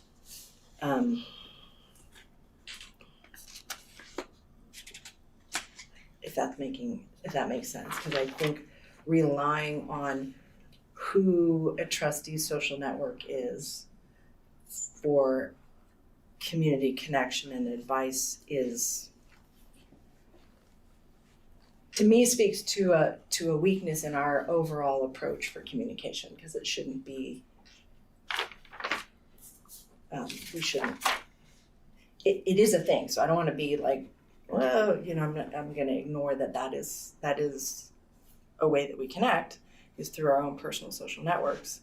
But I also believe that it's a district's responsibility to mitigate relying heavily on personal social networks to be the way that you get feedback and communication. But then you get opt-in bias when you have like people doing surveys and things like that. Like they have to want to have feedback, they have to want to give it. Same thing with doing fireside chats. I've been doing coffee chats and I usually get one person in the community, thank you, Frank Gomez, who comes and shows up every single time I've done it. Yeah.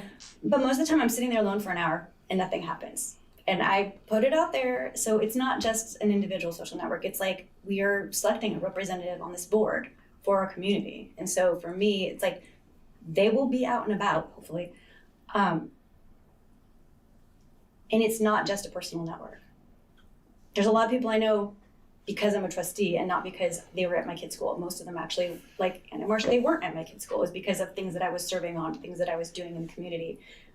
But I also have other connections that lead me to other places where I'm able to spread out who I do know and who I can get to know. And because of those things, I've been able to help on things like Measure E with pulling in a bunch of other people. And those are the connections. If we have everything focused at one site, like, hey, I can reach out to a bunch of people to ask for volunteers for something from 5 different school sites.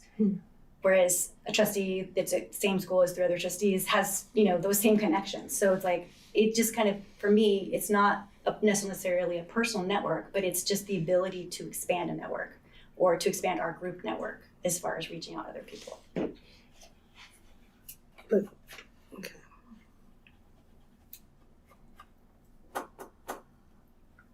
So how do you fill in the gap of manner?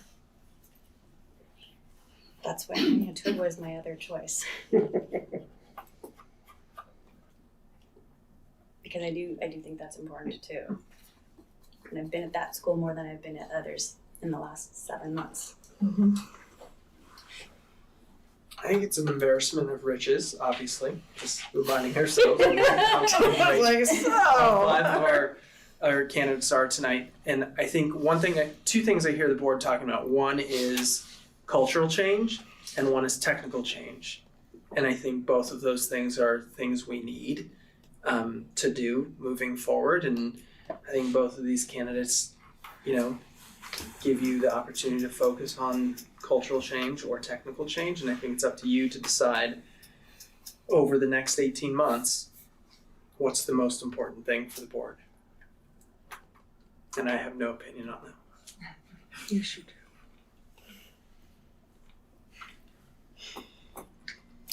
I don't think I realized how deeply or this conversation around being at a school or not at a school, I don't think I walked into this discussion having pre-thought about that ahead of time. So it's interesting. I'm just it's just a learning reflection that I don't think I understood either the depth of opinion on that or how much we each did or did not think about that. So I'm just reflecting. I'm externalizing my thinking about that of like, oh, that would be helpful. Because my oldest daughter started at Hidden Valley, there's an affinity and knowledge and a peer group that I know at Hidden Valley. Now that we're at Brookside, there's that there. And anytime I go to Wade Thomas or Manor, it always feels like, hi, I'm just here to help. So it's just a different, and maybe that's a personal thing, right? Like I need to change my perspective of walking in, but it's just a different connection that I have.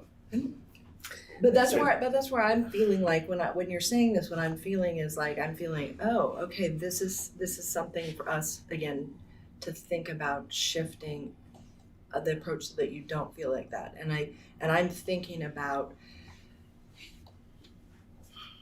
public service and serving the entire and what does that mean to kind of because part of the issue is operating solely on our relying solely on our personal networks versus pushing ourselves to go outside of that so that because it's easy to default back into those personal networks and not. It's fun. I'm on the Parent Guardian Equity Task Force, and I met more parents that became friends of ours at Wade Thomas and Manor and Hidden Valley than the Brookside crew.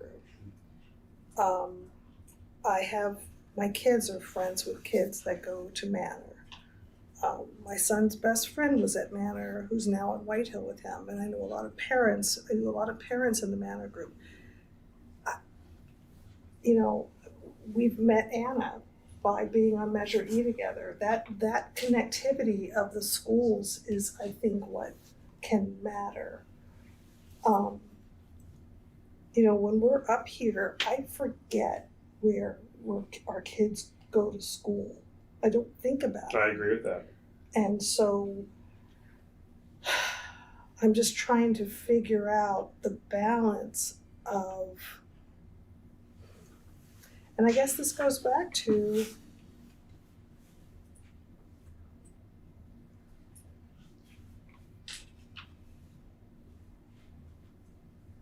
do we give, if you're saying there's a community outcry problem with this, is that what you're saying? That people have said to you, or teachers have said to you, I don't like the concentration of trustees? No, I'm just saying that when we are making decisions that we need to be taking in information from other community members. And there were some that said, I guess it's just more that I've heard feedback that there aren't trustees that have kids at certain schools and they don't feel like they have representation on the board. And when they said that to me, I was like, I'm gonna make an effort to go to the school more, and I have. But it's things like that where at least they'd seen me often enough, they felt comfortable saying that to me. Right. And I don't want that sentiment to be out in the public or in our schools with the teachers, and nobody feels comfortable enough saying it.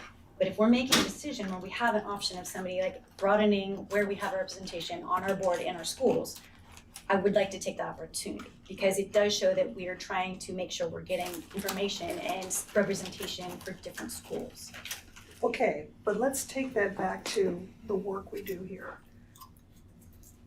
We are all in the district, and the decisions that we make up here, I think, aren't necessarily school focused. No. And so, I mean, it's almost like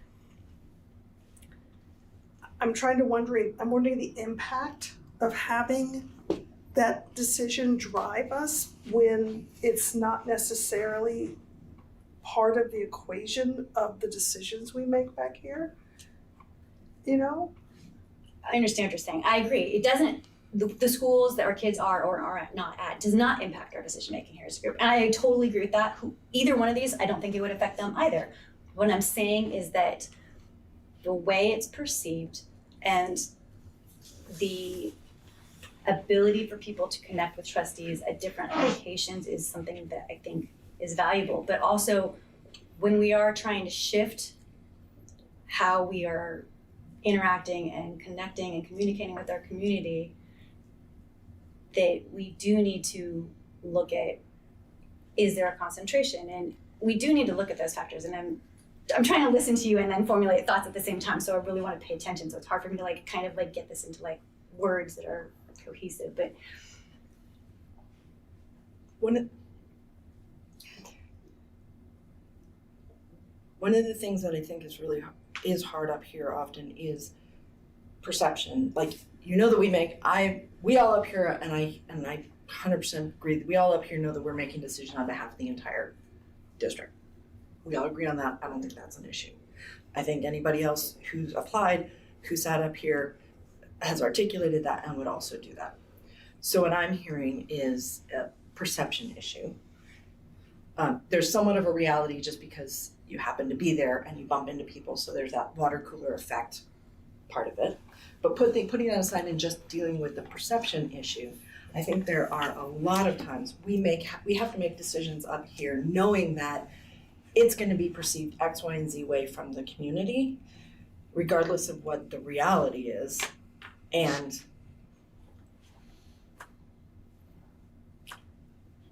I think that's part of what it's like, okay, that's perception, but it's not the reality. And you have to make a decision based on what the reality is and deal with the fact that, yes, there's going to be that perception. It's not great, but sometimes I'm trying not to be harsh on perception, but it's kind of like sometimes it's like you're going to get harsh on because of people's perceptions, and you just kind of have to hold the fact that people are not going to like you because of perception, and you're just going to know that. But the reality is, my concern. Okay, so okay, something fun here. Go for it. I just asked AI. Oh God. Should school boards make a decision based on public perception? And it says no.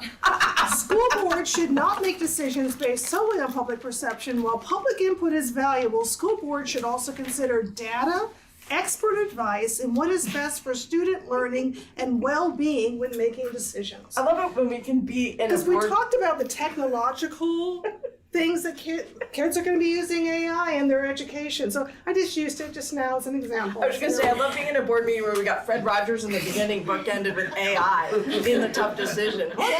Just wanted to utilize what drove me to do that was the technological need. Yeah. He also said that students that are using AI have dropped in their scores. So there is that as well. Just saying. No. My thought was it's not that the perception is what I'm basing my thoughts on. It's that my concern and the reason I'm hesitating so much over this is because I'm afraid that the perception is going to erode the trust that we've been working so hard to build over the last year with Tyler on board and changing things up. And I'm concerned that the trust and the transparency, despite this being ultra transparent, I'm just concerned because nobody looks at board minutes and nobody listens to the recordings unless they're really heavily involved, and those people are pretty much here. But my thought is that we are trying to show that we're actively listening and we're working with the community and with their feedback, and that if we are making some decision here, that perception will erode the trust we built. And it doesn't matter how transparent we are. If we don't have trust and we don't keep the trust that we've built, that I'm afraid that we're losing an opportunity in that area. And I think that we're going to get more things done when we have trust from our community. And I feel like it's been a lot of work to build that up this year. And I would really like to hang on to it. But do you actually think our community would not look at not just Rachel and Anna, but everyone who applied tonight to say whoever you chose, you're winning?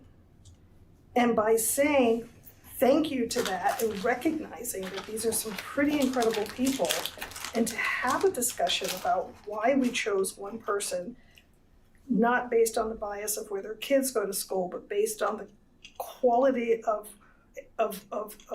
expertise that we're looking to have them bring to the table, should stand out. I would hope our community would be a little more understanding that that's going to make their board stronger. Or,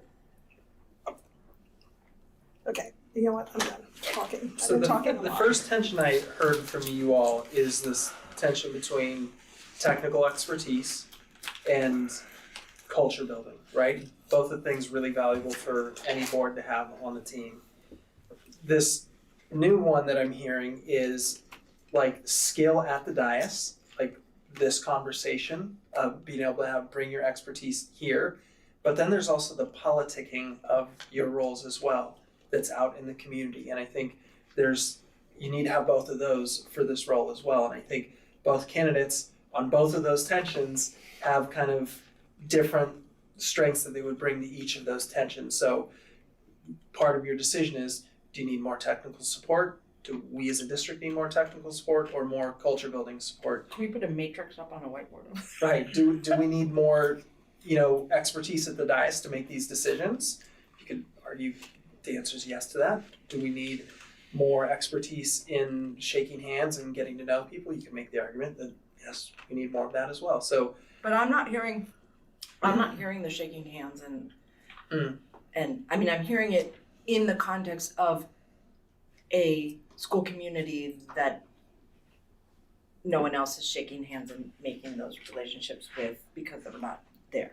So I haven't heard the two of you making the advocation case in general on that quadrant. I'm hearing it in relationship to this specific school that doesn't have a trustee to shake the hands and meet the community in that particular school, and that all of the handshaking and community and relationship building gets concentrated, or at least the perception is that all of the handshaking and relationship building is concentrated. So I'm hearing our conversation having very much centered around, I'm orchestrating here, very much centered around the particulars of the relationship building or the culture building with respect to having people who are embedded in particular school communities, be that on the ground impact or perception impact. So if there's other things besides that. There are. I feel like Anna serving with Measure E and on the budget advisory and at the round table, like I feel like those are places where she's met people at all the other schools. I feel like she's made connections. She knows Anna Twig, she knows PJ Pfeffer, like she knows these people, she's been at board meetings. I feel like I didn't know who Rachel was until I saw her name on the thing. I didn't know who she was, I didn't know what school her kids went to. I hadn't seen her out and about, I hadn't seen her participating in any of these district-wide committees, and I've seen Anna at several of them. And for me, it's not just the school site issue. She's got connections. She was willing to serve on things beyond her school already. And for me, that is weighing more than just the school site thing. So that combined with the school site thing, it leans me that way. So that's where it's not just the perception. It's not just the school site. It's the fact that Anna does have all those connections, that she has made those connections, that, we can pull on those when we need them. So for me, that I feel like we can hire attorneys. I hate saying that, but we also have somebody in our community who we maybe can pull in for another committee who would be able to help us with her legal skills. Like it's not to say that either one of them is going to go away if we don't select them. And I'm sure that we'll both be willing to help. They value service, and for me, that's where it's coming from. Like I did not know Rachel at all. And I had a lovely conversation with her when she was asking me questions about the service as a trustee. And I would, be eager to work with her if that's how we voted. But I'm just saying, that's why for me, a trustee is someone who will be doing the work and doing the district level work and has already done it and shown evidence of it. So that was all. Which I guess is something that we've all kind of brought to the table. we all were on committees and were really very visible in the schools. Yeah. And the community knew us as an active parent who was involved, Parent Equity Guardian Task Force, starting that. You know, I know you were not on that. But Get credit for that one. you know, and I see what you're saying there. And I of course I know Rachel, you know, in the community.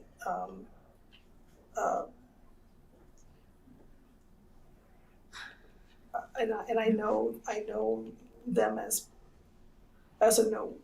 Her husband got up and said something. I know them as active participants in the community that bring kids to their homes and educate them and do all kinds of things for kids in other schools as well. So a lot of parents know them from other places, and I'm part of that as well. And so I've seen it, and it's impressive. But I see what you're saying about, you know, having that community. And being involved in the different committees. Yeah. And for me, that weighs very heavily. When people ask me, like, what did you do before you became a trustee? I'm like, well, I was on all these committees, I served in these different ways. It's like, and you did get to meet people through that, and people got to know you through that, and so there's like a value to that. It's Yeah. hard to weigh that versus a legal expertise. Yeah. I mean, I understand what you're saying about that. Yeah. It is very appealing to have somebody up here with that. But also, we're gonna need to get community buy-in on a lot of things that are coming up. I can ask them how they do.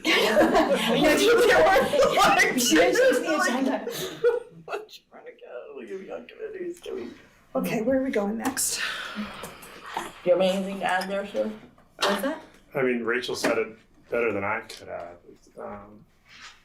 But it's that connection with other people, other groups, being involved for maybe over a year now, right? Seeing what we're doing, that commitment, that desire. And Rachel knows all of that through her nature of work, right? So I'm not discounting that, but it's also the work we've seen through Measure E, the bridge building, the outreach. You know, Hidden Valley parents spoke up today on behalf of Anna. So I guess I lean more towards Rachel on this idea of this consensus building, that we're on this really positive, you know, track right now, and we need to maintain that, right? We need to grow that, and how can we get more people involved? How can we get more people participating? I appreciate shifting the conversation from the concentration to Brookside thing. This is helpful. Do sign language over here? No. Okay, sorry. I was like, are you signing language? Okay. So, and the reality is awesomeness all the way around. Totally. That's why this is so challenging. And it's really, and it's, you know, it's interesting. Again, I'm going to do the learning moment self-reflection thing here, but it is really interesting in these decisions of feeling attached to a particular, oh yeah, that's really important. And then you hear something else, you're like, oh, well, that's really important too. And trying to emotionally and intellectually, you know, I think Tyler wants it, you asked well, Shelley, do you want to advocate for something? And it's this idea of, in Buddhism, passionate non-attachment, of being able to be passionate about advocating and yet not so attached that you're just advocating for advocating's sake. And that idea of active listening and hearing, so that, you know, so that's not about anybody in particular. I'm just thinking about that. So should we take another vote and see if we're still hung? Sure.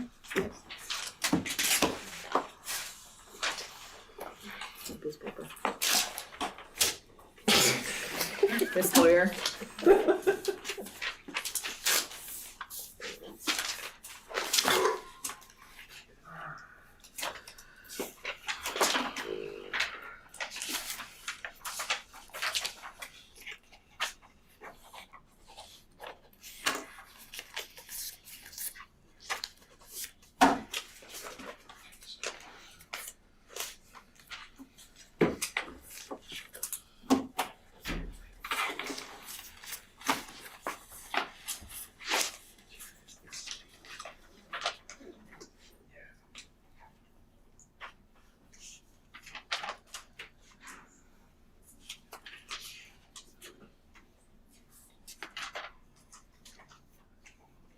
think we should leave 10 minutes of excruciating silence for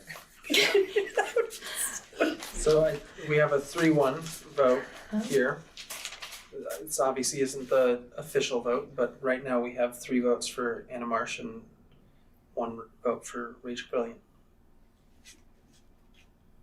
Do we have further discussion, or does somebody want to make a motion?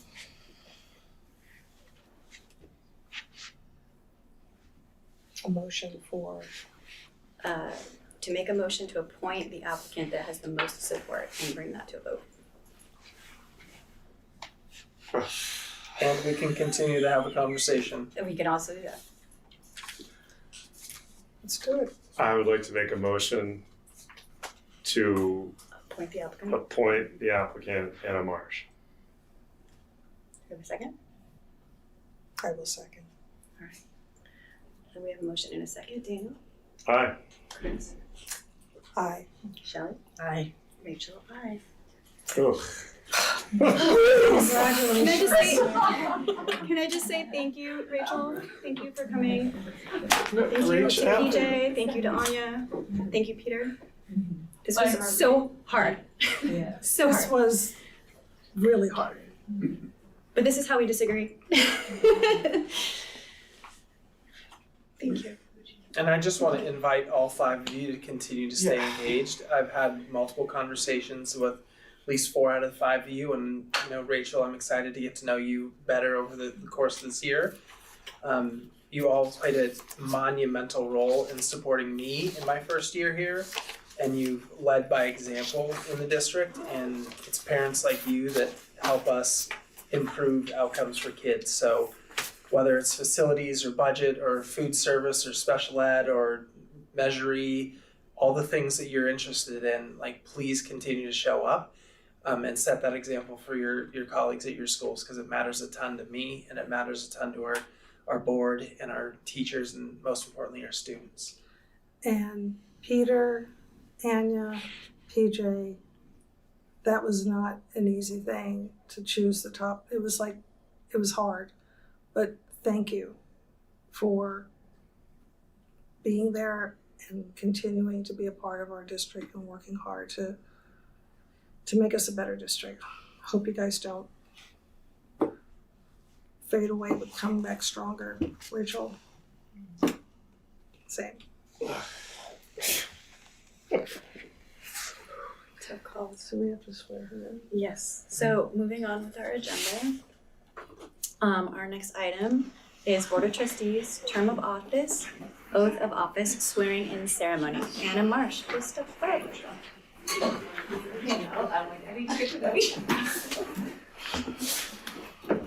Anna, your water bottle.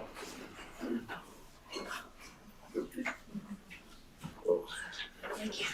Thanks, Anya. Bye, Anya. Thanks, Rachel. Bye, Anya. You need me to come up? Oh, yes. You get to come up. Yeah, I'll Okay, swear. great. That was intense. Okay, we're just sit here. Yeah, you can stand up actually. And raise your right hand and repeat after me. Wait, let her take a deep breath. Yeah, I know. Let her take a Do you deep want to breath say for a anything second. before?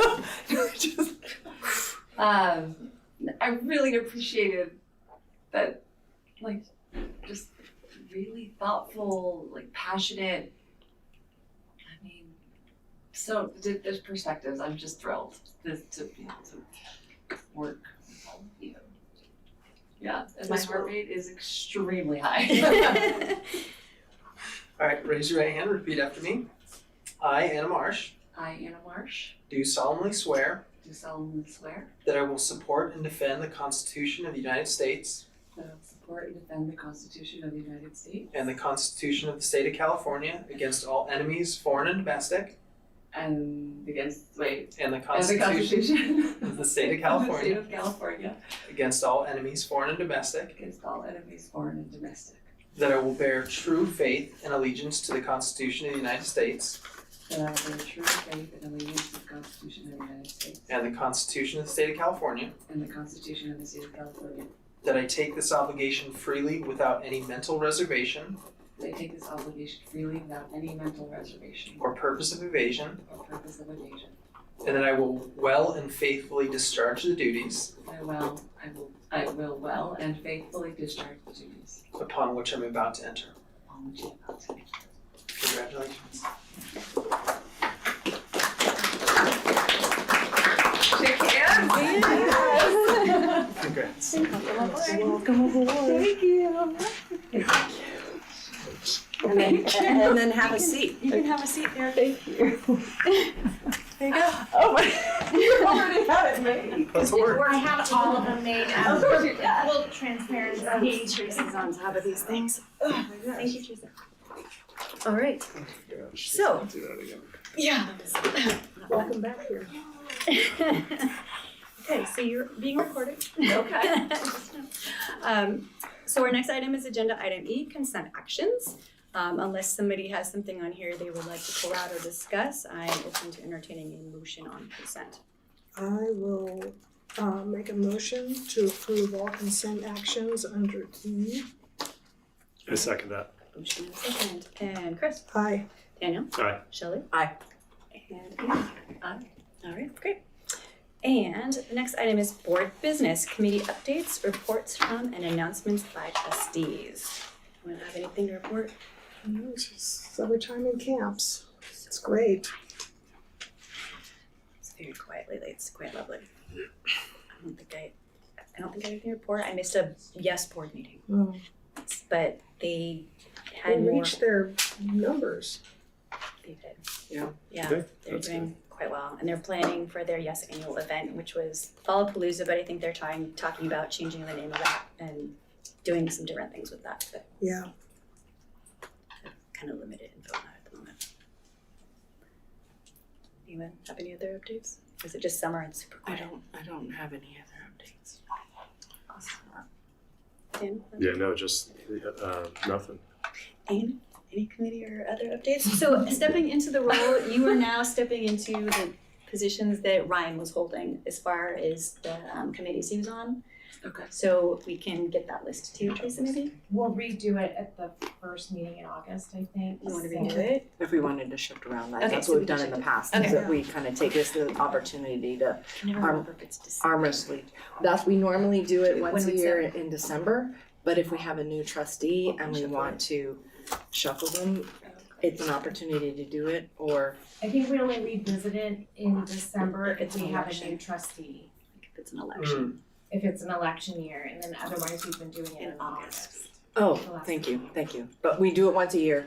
We can Usually. reshuffle once a year, but if not, okay. So if you want to look at the list of those, maybe we can get those too, so you can see. Send me all the stuff. Okay. We got some reading to do. Just saying, being a new trustee, like we can probably do a meeting or something if you want to get you up to speed on And I'll things. send 2-on-1s where you'll meet with Chris and I, and you'll meet with Lori, our director of special ed, and then you'll meet with Julie and I. So we'll do 2-on-1s so you can ask questions and we can overwhelm you and you can go mull it over and Great. come back with questions. All right. The next item is approval of regular meeting minutes for June 25th, 2025. Just gonna say one thing here. Usually if somebody is not present at the meeting, this is not official, like legally, whatever. If somebody is present, trustees tend to not Abstain. vote, they tend to abstain if they haven't been present for that meeting. But the way this works is if you've gone through and you've read these board meeting minutes and you don't see anything wrong with it, you can legally actually vote on it. I leave it up to the individual trustee to decide how they want to vote on board minutes if they weren't at that meeting. So I'm saying that in the front. Right. So does anybody, Have any edits or changes? Yeah. Or... exactly, any edits, Corrections? changes to our regular board meeting minutes for Yeah, June? I'd already looked at them. Me too. I Okay. have no changes. Anyone else? No? Okay, great. I'll entertain a motion on them. I'll make a motion to approve the regular meeting minutes from June 25th, 2025. Thank you. Is there a second? I'll second it. Okay, thank you. Chris? Aye. Daniel? Aye. Shelley? Aye. Daniel? I will stay. Okay. And we have G, Superintendent Cabinet Report. I'll make this pretty quick. It's been really quiet over the last few weeks. Been meeting with a couple community members here and there, prepping for the return of school, talking to a couple people about like cell phone policies and parent ed around screen time. Just kind of bigger term, big picture thinking, which has been nice to have the space to kind of like really wrestle with things as opposed to the pace of the school year. So that's been really lovely. And I think a highlight for me was actually going through some of the facilities with Chris and Des earlier this week and seeing all the work that's happening at campuses. So the roof on one of the Hidden Valley buildings is completely off, and they'll be putting that up here in the next few days. Chris? Nothing. All right. So meeting review, future board topics and board direction. Do we have any comments on that? Future board topics, Department of Education kind of is on my mind a bit. Yeah, that's just consider it dismantled. You know, they're just gonna be cleaning up the carnage. So maybe something. I think we sent a breakdown of the cost effect of the funding that's gonna be cut from federal. We're not getting too hit. It's about $50,000, but we can bring that compared to Nevada and San Rafael, but I think being able to give the public that perspective, because I think people are gonna really be wondering how it's gonna affect us, and we can talk about how we can backfill that deficit. Yeah. Well, that's something MCOE could do for the entire county. I was just gonna say, I was gonna ask you, because I don't know what meeting I was in with MCOE where it was a school board. It was with the Marin County, no, it was with League of Women Voters, and I had a meeting and learned that there was a emergency response group that had been formed with respect to immigration stuff, and that the MCOE was also updating superintendents regularly, and so some of the feedback was like, that's great, and it would be really good to have that trickle out from them. So I know that MCOE is doing stuff, so anything you can do to help relay whatever kind of communications on organizing MCOE is doing among superintendents to then get back to us, I think would be helpful for us and also helpful for the community to know what the legislative impacts are. Yeah, that would be helpful. Maybe another video. Great. And then the only other thing that's happening, I think, from as far as the other topics is the state of California legislation that has gone through. I think they're just finishing up or recently wrapped up to know kind of what passed and what didn't. I'm trying to think of JLAC committee. There'll probably be another update on that coming up, and I will imagine that it would have a lot of that stuff as well. And then my only other thought for board topics and board direction, or board topics or conversations out of this last one, I would be really curious to know more from teachers and administrators at each site how they feel about our presence, on our availability, how they feel what is their perception on the conversation that we just had. That would be, I think, a helpful piece of information to know. Like, do they feel more represented because there's a trustee who's from their community? And do they have thoughts and ideas of how we can mitigate that? Because I still feel like if we're relying heavily on personal social networks because that's the community that you're in, then we have work to do as a district to mitigate that so that people actually feel represented by whomever, because they feel like there are channels and ways, and that might just be more, hey, I think all the trustees should be, I don't know what new things they might come up with, but something. Well, no, I think, we need to get at the question of what is it that makes a school feel like they can reach out to a trustee? You know, like the school teams and the people there. Because I know that when I've been on site that I'm hearing feedback like, you were at all of these school events, how do you make it to all these events? So like that, I'm getting that feedback a lot where they're like, I think they're just group one there. So it would be helpful to have that information. Yeah, I think that's a great idea. Also, I'm curious if there are boards that they have policies where there needs to be percentage representation from. Some boards like San Rafael went to a district and we're too small for this, so I'm absolutely not advocating it at all. I don't even know if it's a good idea. But where that's come up, they have like quadrant, you have your own district that you're only elected from the particular, but that's getting way too technical. That's right. Oh, wow. Yeah. know, Yeah. small for that. We're too small for that. Trust me, I asked today, I think Dan and I were talking, why don't we just have 9 trustees? He said, too small. We could. Why can't we? Who said we have? We set that policy, don't we? I can look into that. I'm not advocating, and Yeah. I'm curious and I can look for inquiring the and answer. advocating. Yeah. I mean, can it be written like qualified, so there could be 7 or 9? Like, I don't think so, because it's a voting. There are 7 member boards out there. I don't know whether the metric is tied to the number of ADA. I think San Francisco Unified. I think it's Comprehensive exponential Board. cat herding, though. Yeah, are we? For every one what trustee are we you solving? add, the more Meetings, of problems course. I you think make. the smaller number board helps us Go down to 3. efficiently. You want odd. But somebody had a cold, we got luck. All right, sorry, are we able to move on from future board topics and direction? Okay. Meeting debrief. Oh my God. That was so awkward. So awkward. I mean, you're telling me. All the way around. And I hope that no one was offended by I just had to be like, this is where I stand, this is what I think, and it was a win-win. Welcome aboard. But it's like, you know, we have to. I felt like I had to put myself out there and be exactly what I thought. And everyone did it, and that is we all like, this is the decision, and we are set, right?